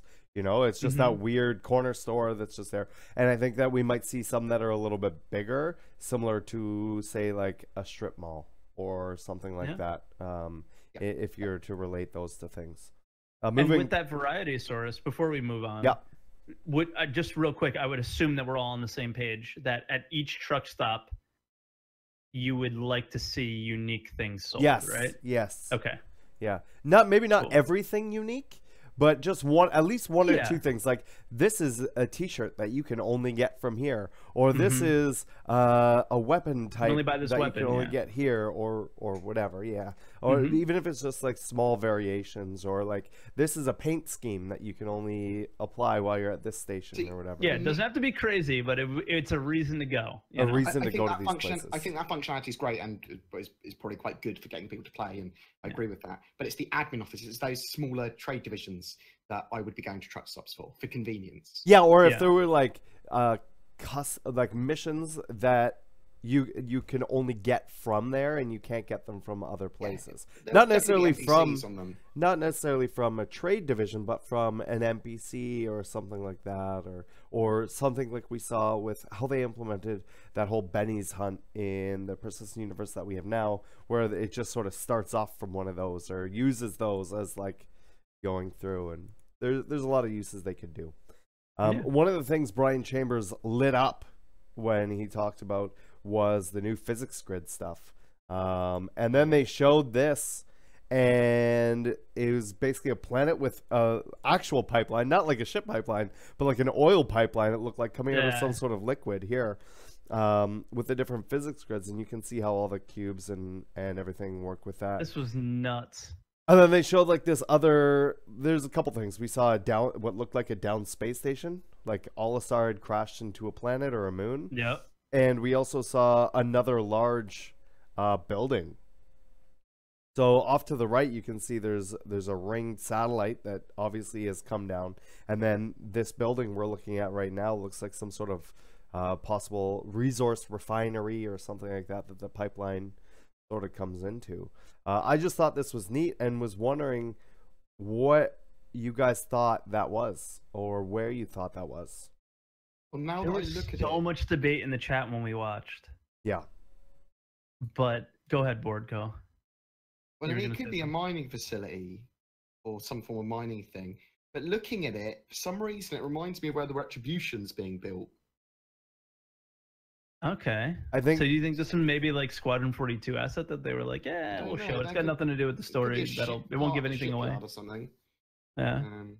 Be a lot like of things is the problem. My initial thought was, okay, so in Stanton we have Crusader, ArcCorp, and what are the other two? It could be a planet. It could be Daymar. It could be Selen. It could be Onyela. It could be a moon, but there's water. So I think it's a planet. What were the other two? I'm losing my mind today, and I'm like forgetting the most obvious things. And it's the mining facility. That was our initial thought. That's what a lot of people said in chat. It looks like a mining facility. It looks like a mining but it's or but like it doesn't some sort look of like that planet.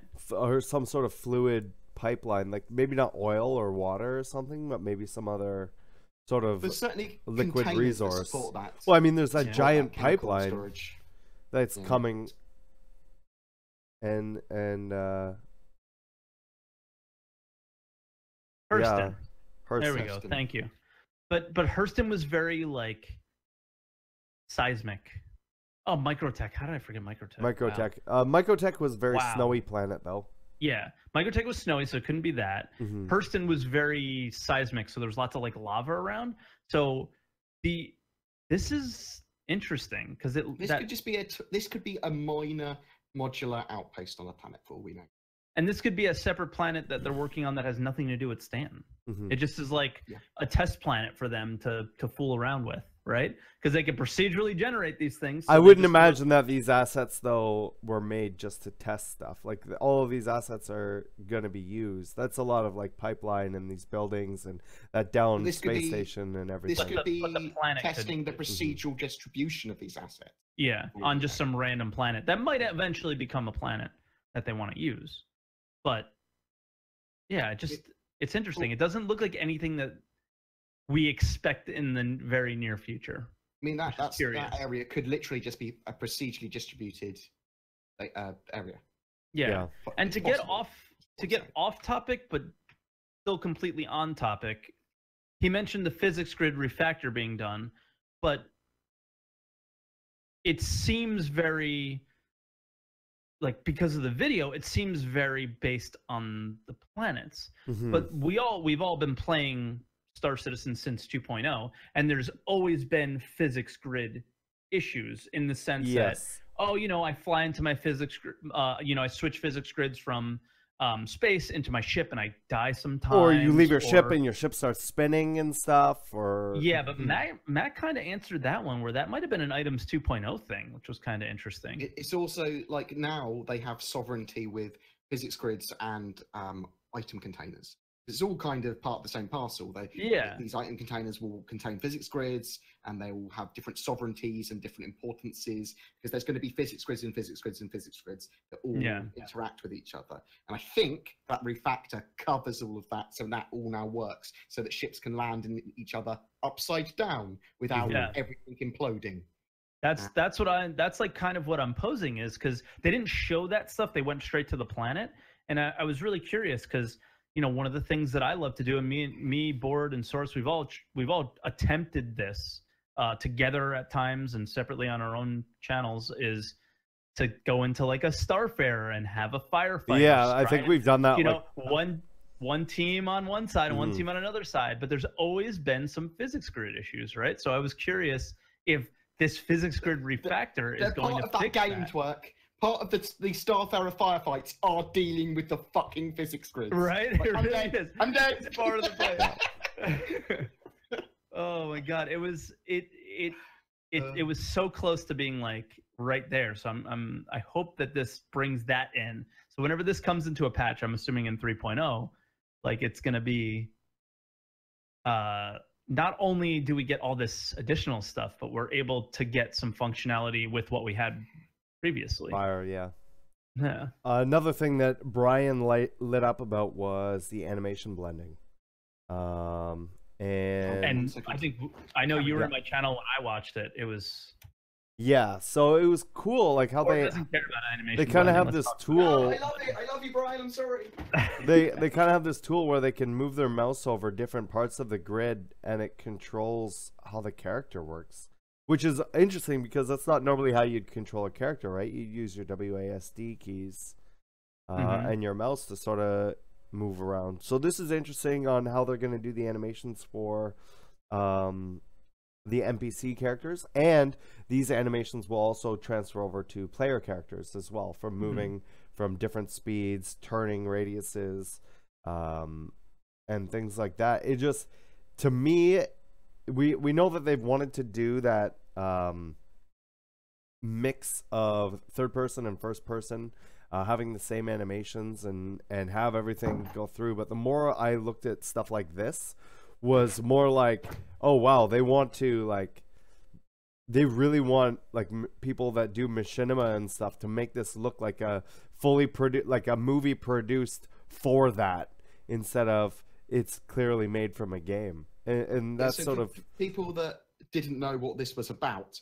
They had all these different speeds animations, which they were literally blending together to get the right movements at different turn speeds. So whatever speed you are walking at, you'll turn at the right kind of speed as well. And it was all about getting it so it feels perfectly natural. Because you see some of the guys like in the middle of the room just spinning really rapidly and stuff like that. And the idea is to prevent that.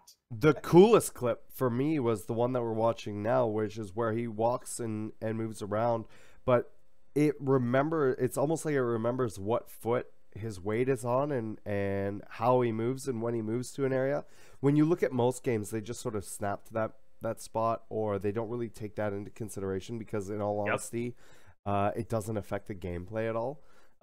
So that was something that's what it really hit me, that it's like, do they want to make a show out of this themselves? Like they are. I mean, so they kind of are with Squadron 42 and a lot of the NPCs and stuff. But I mean, like an actual non-interactive show is what I'm talking about. Is because at this point, with these kind of animations, this is something they could be doing if they wanted to do. Accessibility to Lumberyard as well. So because Lumberyard's going to be so accessible, and Star Citizen wants to be moddable, this is going to hopefully allow people to do crazy stuff like make entire shows and machinima series out of this really easily.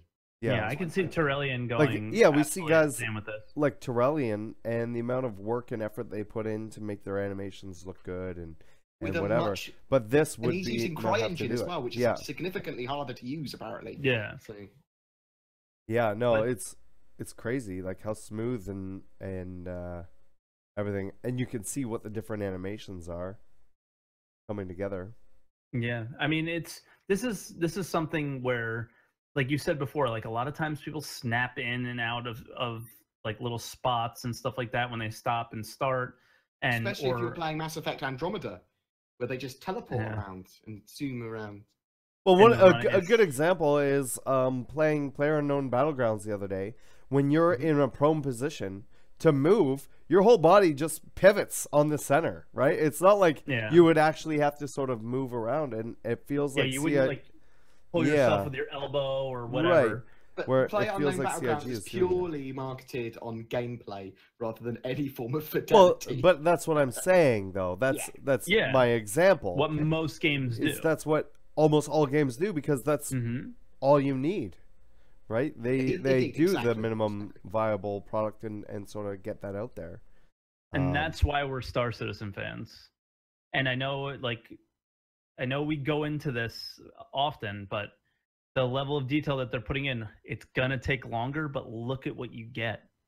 Look at what we just got in that. I know it's just like a little guy walking around, but look at what you get. There's no other game like that. There's no game that does that.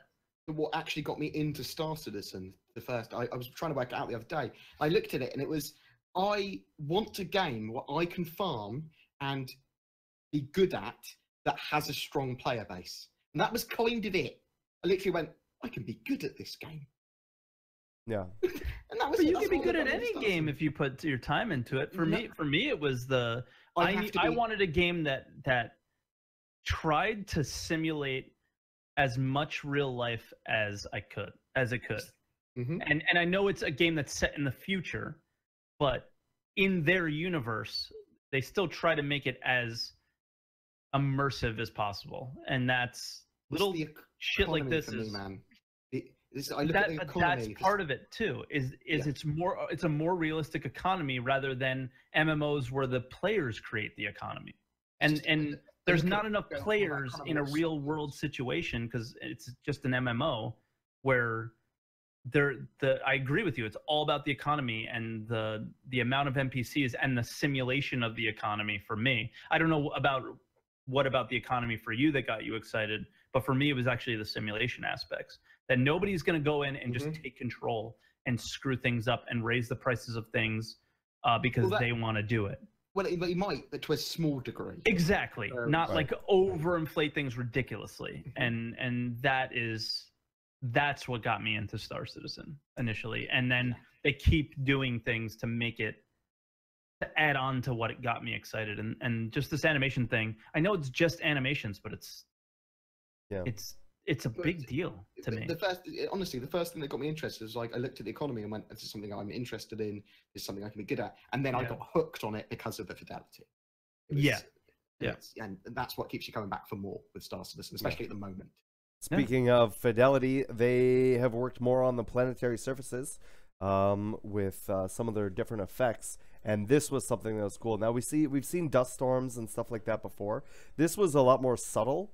With the dust storms, but more specifically the next scene here where we're going to see the heat wave over the desert. Solid. Yeah, seeing that stuff and seeing the different dust storms was really, really cool. I'm always happy to see planetary stuff. Do you know if some of these effects were tied to the camera rather than the actual asset? Do you know what I mean? I imagine something like the heat wave is more tied to what you're viewing from, so it's based on the angle that you're seeing it, not necessarily the camera itself, but because you would still see a heat wave even if you're standing there, right? It would just maybe look a little bit different and further away. Whereas when that camera was up looking down at like a 3/4 view down, you know, you could see more of the ground. And I think they were just using that shot just to show it.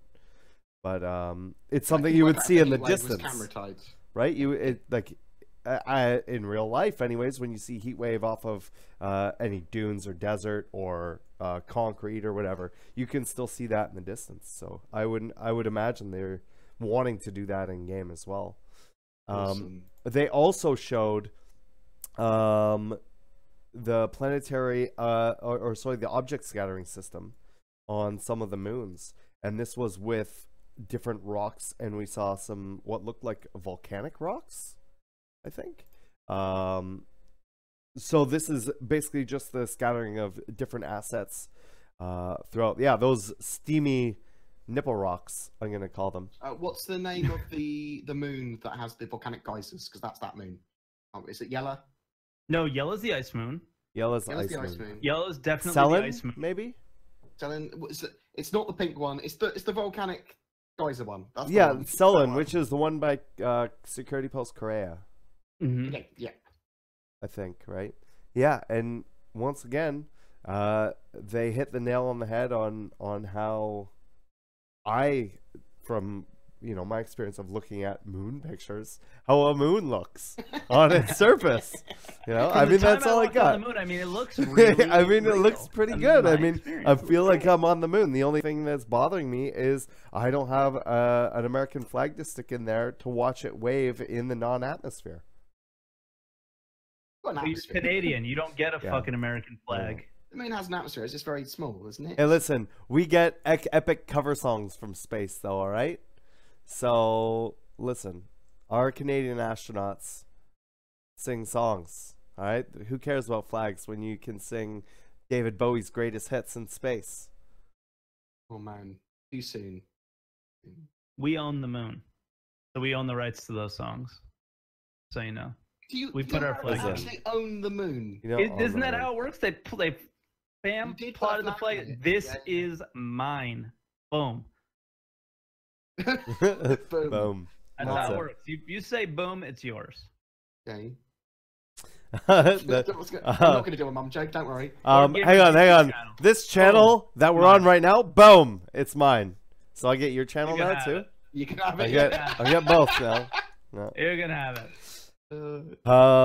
And they talked a lot more about the ship pipeline part 2. A lot of that stuff they talked about previously, but they went into a lot more depth of that. And at the very end, if you hadn't seen it, there was, and we just had him on, Matt Sherman for the Drake Interplanetary Cutlass teaser leading up to tomorrow's ATV, which I'm hoping we have a fair amount of stuff and a nice breakdown on everything that's new with the Cutlass. I know myself, I'm really looking forward to that. It is a ship that a lot of people are very close to and want to know more information about. So it'll be good to see it. I really want a tomato. Yeah, I do. Do you know how much tomato talk during Matt's interview? All of it. In the chat, there's a lot. Yeah. Yeah. So listen, I went to the beach. I put suntan lotion everywhere except for my face. Okay? Yeah. I forgot to put on my face. I'm sorry. He's not sorry. Like I said, he hates tomatoes so much he wanted to stand for the cause. And my back. My back got burned really you could have got a sexy lady to be like, hey, want to rub me down with these? I did have a girl put suntan lotion on my back, but she did a terrible fucking job, apparently. Fired. Fired. Courtney, you're fired. So yeah, that's it for ATV stuff. You had a thing here with Nathan Dearsley. Just real quick, there was one interesting thing that I found from Citizens of the Stars, and it was one of the first questions that Disco asked Nathan, and because as always, when you put Disco and Nathan together, everything turns to Alien after a little while. So. Yeah. Yeah, which I'm totally cool with. But for a Star Citizen podcast, the coolest thing was these light controllers, and they showed down the hallway, and we're looking at it now with the lights like kind of shooting down. This was in the Idris, right? It looks like an Idris, but we don't know, right? Because I've never seen this hallway before. I'm making an assumption that it's an Idris because it looks similar to the hallways that we've seen in. I'm looking if I can see any giveaways in the Morrow tour. Yeah. I thought it was the Javelin. It could also be the Javelin because we know that they've been working on the Javelin with There's the only two ships that basketball. have hallways that long that we know. Yeah. Right? But it's probably so it's between those two. It's probably the Idris. I think you might be wrong. It comes down to, do you remember, were the doors and things on the Idris yellow or orange? Because on one of the ships they were orange, it seemed like, and one of them they were yellow. And we passed by these yellow doors. I think. Yeah. So I don't know. I made assumption that it's an Idris because it looks sort of like the hallway from the Morrow tour. But I also feel like the Idris is a little more polished on the inside of it, right? Like last time we saw the this interior. Is pretty polished. Yeah, but not in that respect. It's definitely polished as an asset. But I'm talking about like not so much exposed tubes and wires and stuff like that. Whereas the Javelin may be more exposed like this, because when we looked at the Idris previously, it was more covered up with panels. Like it was like more like white panels over top of things. Like you could see the tubes and stuff on the side. Okay. The Drake ship. Oh my god, Drake Corvette confirmed. Yeah, guys, no, what you don't know, this is actually the interior of the Reclaimer. Yeah, but Bored, you can go a little bit more into this light entity optimization thing. No, like so they did somehow they talked about light controllers, and that this basically allows them to have control of groups of lights inside ships and also in environments, which was I thought was pretty cool. But then also there's some I guess resource improvements from this, and you had a little more insight into this than I did. They can now take something that would have been like 1,000 or 3,000 light entities and crunch it down into significantly fewer, hundreds rather than thousands. Yeah. So basically, we're going to have significantly better optimization for lights resource-wise as well, without damaging fidelity. And they're doing some pretty clever things, and they're integrating it directly into their engine, which is awesome because that's going to be a direct improvement for them to use forever. I really like what they've done with light controllers. The ultimate light switchy stuff. It's cool. It's cool for sure. And then the last thing we have on the dock here today is about the new concept ship of a Banu Minuteman Defender. So, like, it was originally called the Minuteman, and this was also from Citizen of the Stars. It was originally called the Minuteman, and they changed the name to the Defender. Now, people think it's called the Defender. They might have been referring it to as the Banu Defender ship. It's the issue I had. Like, do we know it's called the Defender now? Matt, come back, Matt. Yeah, or is it gonna get like an actual? Disco. The other thing too is, can we get an alien name for it? Can we get like maybe they're not and we were talking about this earlier, Twerk. Maybe they don't have the Banu language down, but much like the Xi'an ship, we have it's called the Cartual or the Scout. I would like to see the human name. So the English name and then the alien name, and I would like to have the alien names for these, just like the Merchantman. What's the Merchantman's name as their language or whatever? Because obviously we're going to get them in the human language. Well, translation of them.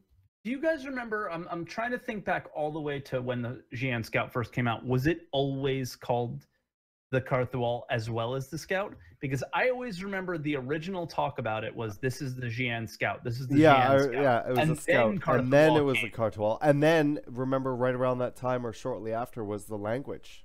They had, like, finalized that. But they already knew what they wanted it to sound like and sort of what sort of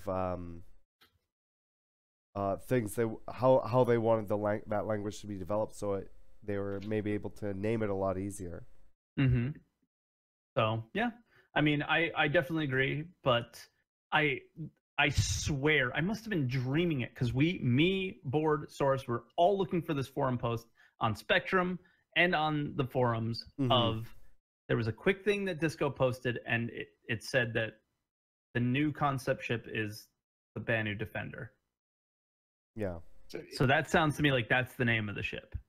And like, I think it might be. I know, I It saw might it. I could not find the link to put it in chat anywhere. I looked everywhere for like 2 hours this morning, could not find it. So I don't know if it was deleted. Maybe the name might change or something. I don't know.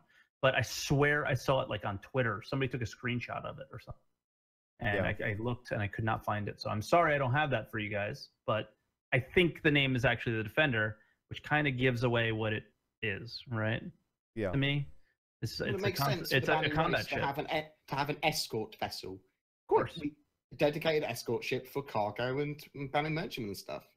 And That's at the moment, because of the type of gameplay we have, I think getting the combat ship concepts out of the way first makes sense. And then when there's cargo and mining and salvage gameplay, if there's more concept ships that are in line with that, then you kind of would sell those when there's that type of gameplay. So that's a joyful thing for some people. So we've got the new Banu ship coming out, probably called the Defender or the Minuteman or something. And then we're going to have almost certainly the Aegis Eclipse, then the 600 series, because Ben said that there was going to be another combat ship, basically a military ship, and then there was going to be a larger civilian ship, and then that was the end of the Wave 5 ships. Okay. So it's got to be the Aegis Eclipse and the 600 series, in my opinion. And then the latter half of the year is going to be non-combat ships for concept sales. Yeah, and which makes sense because the later half of the year is when I think the three of us have been saying for quite a while as to when we would see 3.0. I mean, I thought it was coming out last year. I don't know anymore. No, yeah, it'll be coming out. It'll be coming out that half of the year. Now, just want it. That wraps up what we have for the doc. So we're gonna move over to questions. If you have any questions, !question in chat. The first one's from the prisoner, and he says, "How about maybe a motorcycle, something small that can fit into a freelancer, or maybe smaller cargo areas? Not everybody wants a bigger ship or to fit a buggy or dragonfly." They said that they're not. You're not going to get anything that's smaller than a freelancer to fit a dragonfly. Yeah. Yeah, and you're not going to get anything smaller than a dragonfly. You want something smaller than a dragonfly? Yeah, I don't think that's going to happen. I don't think you can make it smaller. I think that's like the bare minimum you can make it, right? It's basically a seat on a rocket. Yeah. Asnog says, "What planned feature are you most forward to going live?" Now that they said mining in 3.0, I was kind of staying calm about it, but now mining, obviously. Mining's always been the thing. I might just planets in general. Yeah, just exploring would be cool. Like you checking out the different outposts and different I think maybe more of the procedural building stuff. I'm excited to see different layouts for buildings. And finding buildings and stuff. Missions or economy. But will the economy truly be out for a while? But it's going to start coming out soon. I need tangible reasons to play, so I need some form of hook. So an economy gives me a hook. I need to earn money. I mean, you could do that now, sort of. No, you sort of. There's just not enough stuff to buy. Yeah, 2 hours, I'm done. Yeah. Got everything you can buy in game. Yeah. Yeah, you can buy everything pretty quickly. I'm still surprised that we can't buy ships in game. Yeah. I'm not. I mean, but I know why. Yeah. But it's stupid. It's a stupid reason. Sid Vicious says, stupid reason. Assuming player-owned spawn point ships like the Endeavor will still be a thing, how will that work? It seems kind of pointless to spawn back near the big battle if you have no replacement ship. And he goes on to say, thanks, love the show. Smiley face. What?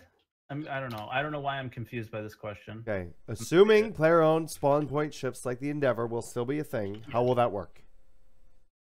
Oh, you just spawn in it Spawn when you it. die, right? Right. Like I imagine that. That's not a ship you would have in the middle of combat. Right? It It would would be a be a ship ship you'd that you have, would have near outside, combat. outside of it, near combat somewhere, but not right in the middle of it. So I don't know how that would be an issue. And then remember, there's Like have also combat org forced ships. upon you.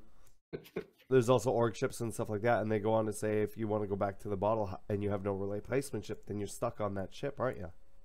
Yeah, you are till that stuff's over, or you get another ship. So, Tom says, I was hoping to get the new Cutlass in 2.6.2, but since that's out already, how do you think we'll get it? I imagine it's pretty close to done, if not done now. Well, he's still working on it. He was saying. Yeah, or very close. And I don't think he would done. just say that. Yeah. So I imagine it may be with the next patch, depending on how far that is out. If we're getting 2.7 or 3.0. Yeah, and he did mention a while ago in chat, and even about the Buccaneer, but I guess the Buccaneer finished up a little quicker than maybe they thought. And he did even kind of mention that as well. So, he originally said that they would not come in like a 2.6x or 2.x patch. It would come in a major patch. Both the Buccaneer, I believe he said both the Buccaneer and the Cutlass. So I would expect the Cutlass in 3.0 or whatever 2.7 might be if that is ever even a thing, which I still believe it's a thing. So, don't know what that thing is, but they've mentioned it enough for me to think it's a thing. So I would guess 2.7. Yeah. In a few months. Yeah, I would guess 2.7 as well. Bloodlick, what type of profession-specific gear would you like to see in Star Citizen? I'm interested in bounty hunting and would like to see something like automated drones that would help you search for targets planet side. That's cute. That's cool. This is a good question. Is this something you would like to see? Maybe. You don't want to take all of the joy of bounty hunting out. So maybe if it just detects things, because there might be something over here for bounty hunter drones. Yeah, that's a cool idea. There's loads of career-specific gear, though, that I'd want to see for every career. Like, that's what makes the careers, isn't it? Mm-hmm. Yeah, like I know, like for example, we're getting that arc welder, right? That will fix or cut through stuff. I think that's what I'm looking forward to the most, is for boarding or something. I don't know if we'll be able to use it for boarding. Maybe cutting through doors that already exist. But yeah, anything for boarding stuff, or like, it's not really a tool, but for when the ability to hide in crates becomes a thing. That's going to be a lot of fun. Tom asked, the cat has a tractor beam. The new Cutlass has 3, I believe. I don't know about the new one, how many tractor beams it has, or if it has any. Do you think 3.0 or whatever patch brings us cargo will or should have working tractor beams, even if it's not the final implementation of that feature? I think it needs tractor beams. Yeah, I think if you have cargo in and you have the ships that can do it, at least like a basic implementation of it is going to be necessary. Mm-hmm. You know, you can pick up a container and probably push it EVA, clamps on it or something. Mm-hmm. Yeah, but I don't know. I always kind of go back to the mining dock, and tractor beams were massively important for moving the rocks in and out of your ship. I kind of want them to be finished before they implement them. Yeah. Yeah. Otherwise, they're going to be broken as fuck. Like, people are going to do weird shit with them. True. How many people Very can true. I pick up with a tractor beam? Yeah. Our next question is from Recon. Is the ship interior customization still a planned thing? For example, placing an auto dock in a Carnegie's cargo bay, having the things like the sim sim pods, things like that. Are those still plans? I know they talked about like customizing the interior of ships way back when, but we haven't really heard anything on it. I think here's where the big answer is Matt told us they're working on the black. When the Cutlass Black is done, then they're going to go to the blue and the red. And how they implement the blue and the red, I think, is going to be really telling to this question here. So I don't think this question can be answered. Yeah, number one, this question can't be answered by us, but I think it's going to be answered relatively soon by guys like Matt and some of the artists on the Cutlass Blue and Red. Because originally, right, it was going to be kind of you can swap things in and out of those ships, and it'll be, I think we'll really find out the answer of the final decision on that now with the updated version of the Cutlass, what they're actually planning on doing and how they plan on implementing it. So I hope so. Yeah. That we can swap things in and out, and customization is quite large, but I think we'll really find out what their plans are for customization when those ships come on. Another question from Tom. Do you think ships will have part weapon options, so different part options or different weapon options that end up working better when used in atmosphere as opposed to in space, like gun barrels with rifling or missiles with fins rather than maneuvering thrusters?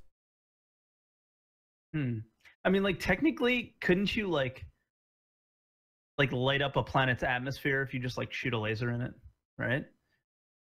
So maybe. Depending on what the atmosphere is made out of. Yeah, it depends on what the atmosphere is made of. Like, I've been watching a lot of Star Trek lately, and I've been watching which one? Enterprise, and they accidentally light up an entire planet's atmosphere. I think, and kill everybody on it. I think in the famous Fantastic Four, of it's called, the Human Torch, if he burns too hot, he'll ignite the atmosphere. Yeah. Stuff like that. So, like, I would imagine, like, superheated plasma being launched at other ships. I don't think that's going to be a feature in game of exploding planets with someone shooting a gun. Yeah. Yeah, I don't think. No, I don't think that would be a feature in the game. You just, when that moment when Twerk realizes. Like, realizes what that's not what I was saying. What he just said, yeah. No, I was saying that, you know, maybe ballistics would be better suited in those situations for, you know, reasons like that or something. I don't know, but not that specifically.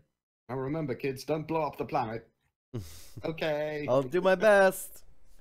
Sorry. Whoops! I had one of those laser pointers. My laser pointer blew up the planet. Just trying to amuse the cat. That's why you're not supposed to point laser pointers at planes. Not because you're going to damage the plane, but because you might blow up the world. Oh, too funny. All right, and our last question from Big Bad Fish. Do you think they will put out a schedule report for whatever patch is next this Friday? Yes. I said yes last week, but I didn't think they were going to have it ready for last week because I didn't think it was going to go. Yeah. It wasn't live, so there's no way that they were going to do it. But yeah. now that it's live, I think that we will see a schedule report this week.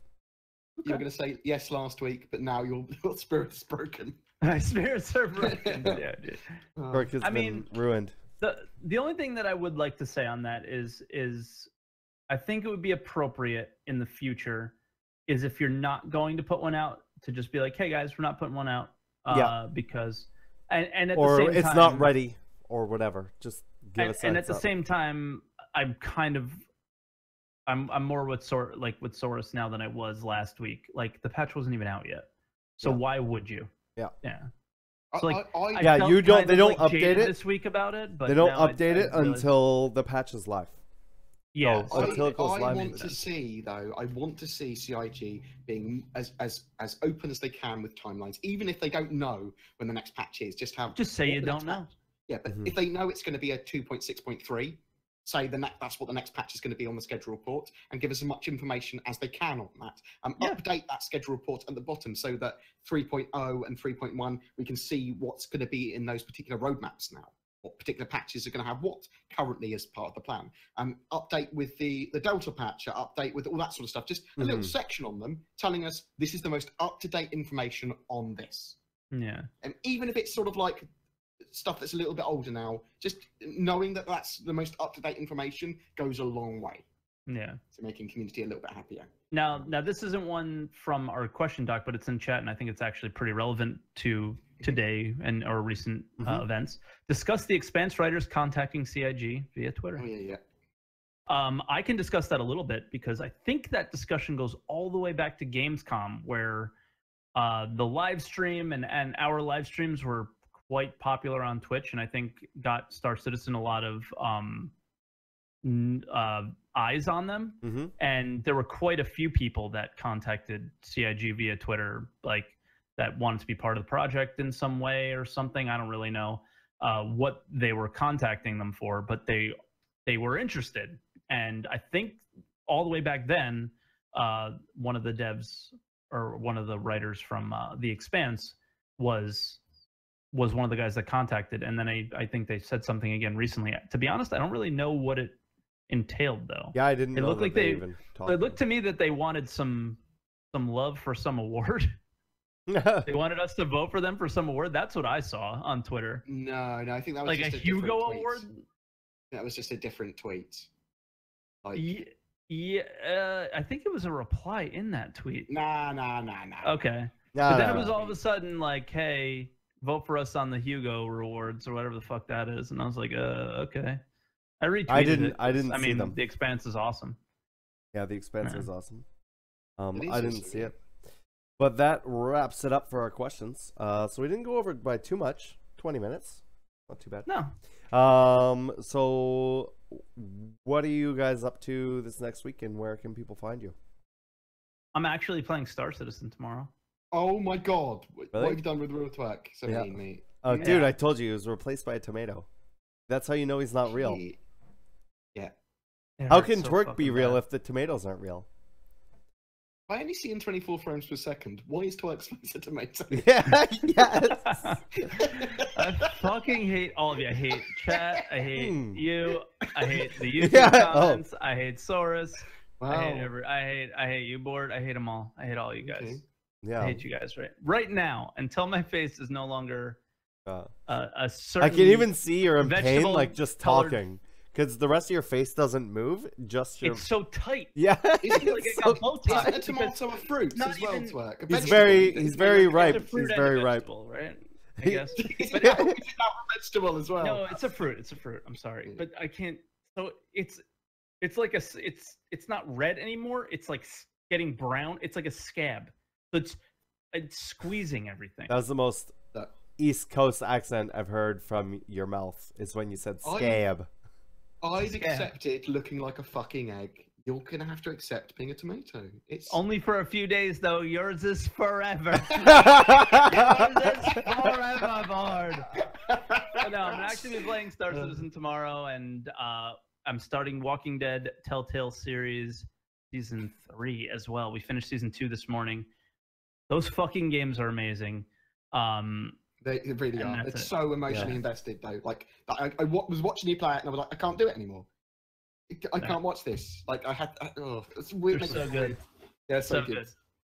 So yeah, and that's what I've been into. That's what I'm up to. What about you, Bored? I will be. My laptop's on the fucking way back already, which is Yeah. fucking win. I've got my 1080 Ti as well. So as soon as my laptop comes back, I'm going to be trying to stream a lot because I've rescheduled everything. I wake up a few hours earlier now, get my video done, and then I play to stream afterwards. So with that Beautiful. top back, I've got a beautiful rig. We can do beautiful Star Citizen videos in DSR 4K now as well. So I've got stuff planned. Obviously, I'll smash down the Matt Sherman interview we've just had. I'm going to probably roll that into a video all about the Drake ships. So I want to do a big, because we're going to have have lots about the Drake tomorrow. I'm assuming about Drake and the Cutlass tomorrow. So I'll be like, I'll do a big Drake video with pretty things and talking about everything I know and things. Yeah, and then after that, I'm getting ready for going to I-60, which is next Thursday. I'm going to be away until Nice. Monday. And then the next week after that, I'm going away Friday till Sunday or Monday to BritizenCon. And I'm sharing a house with some other Star Citizen streamers and content creators. Where we're Like who? looking into So you might not have heard of any of them other than me. Oh. Wow! Wow!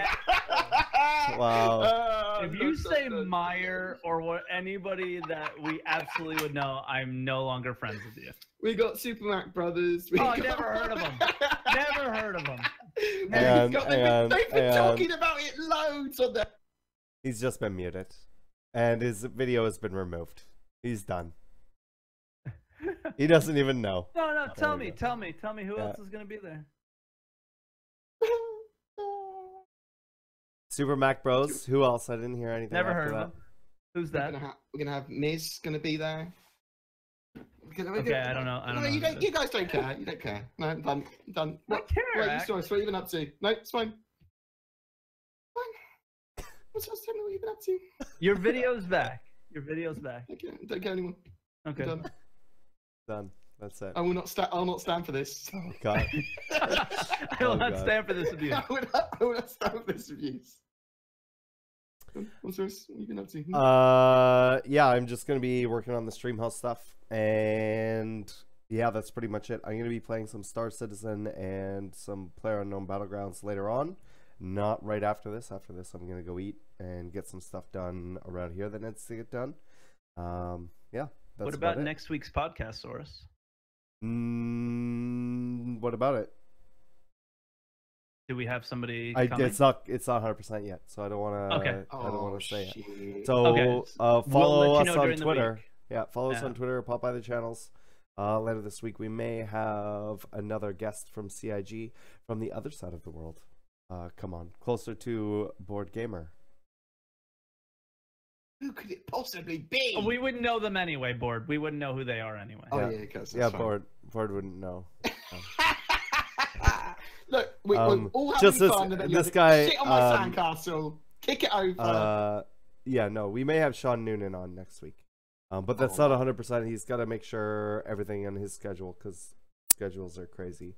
But I have heard will, him as soon actually. as I know, I will. That's the joke. I'll put a tweet out and let you guys know as soon as we know. But yeah, that's it. Thank you so much for coming by the podcast. Hope you guys enjoyed it. Once again, another Matt huge Sherman. shout out to Matt Sherman for coming on and Yeah, joining Matt us Sherman. and answering all of our questions. Thank you so much, guys, and we will see you next week. Bye.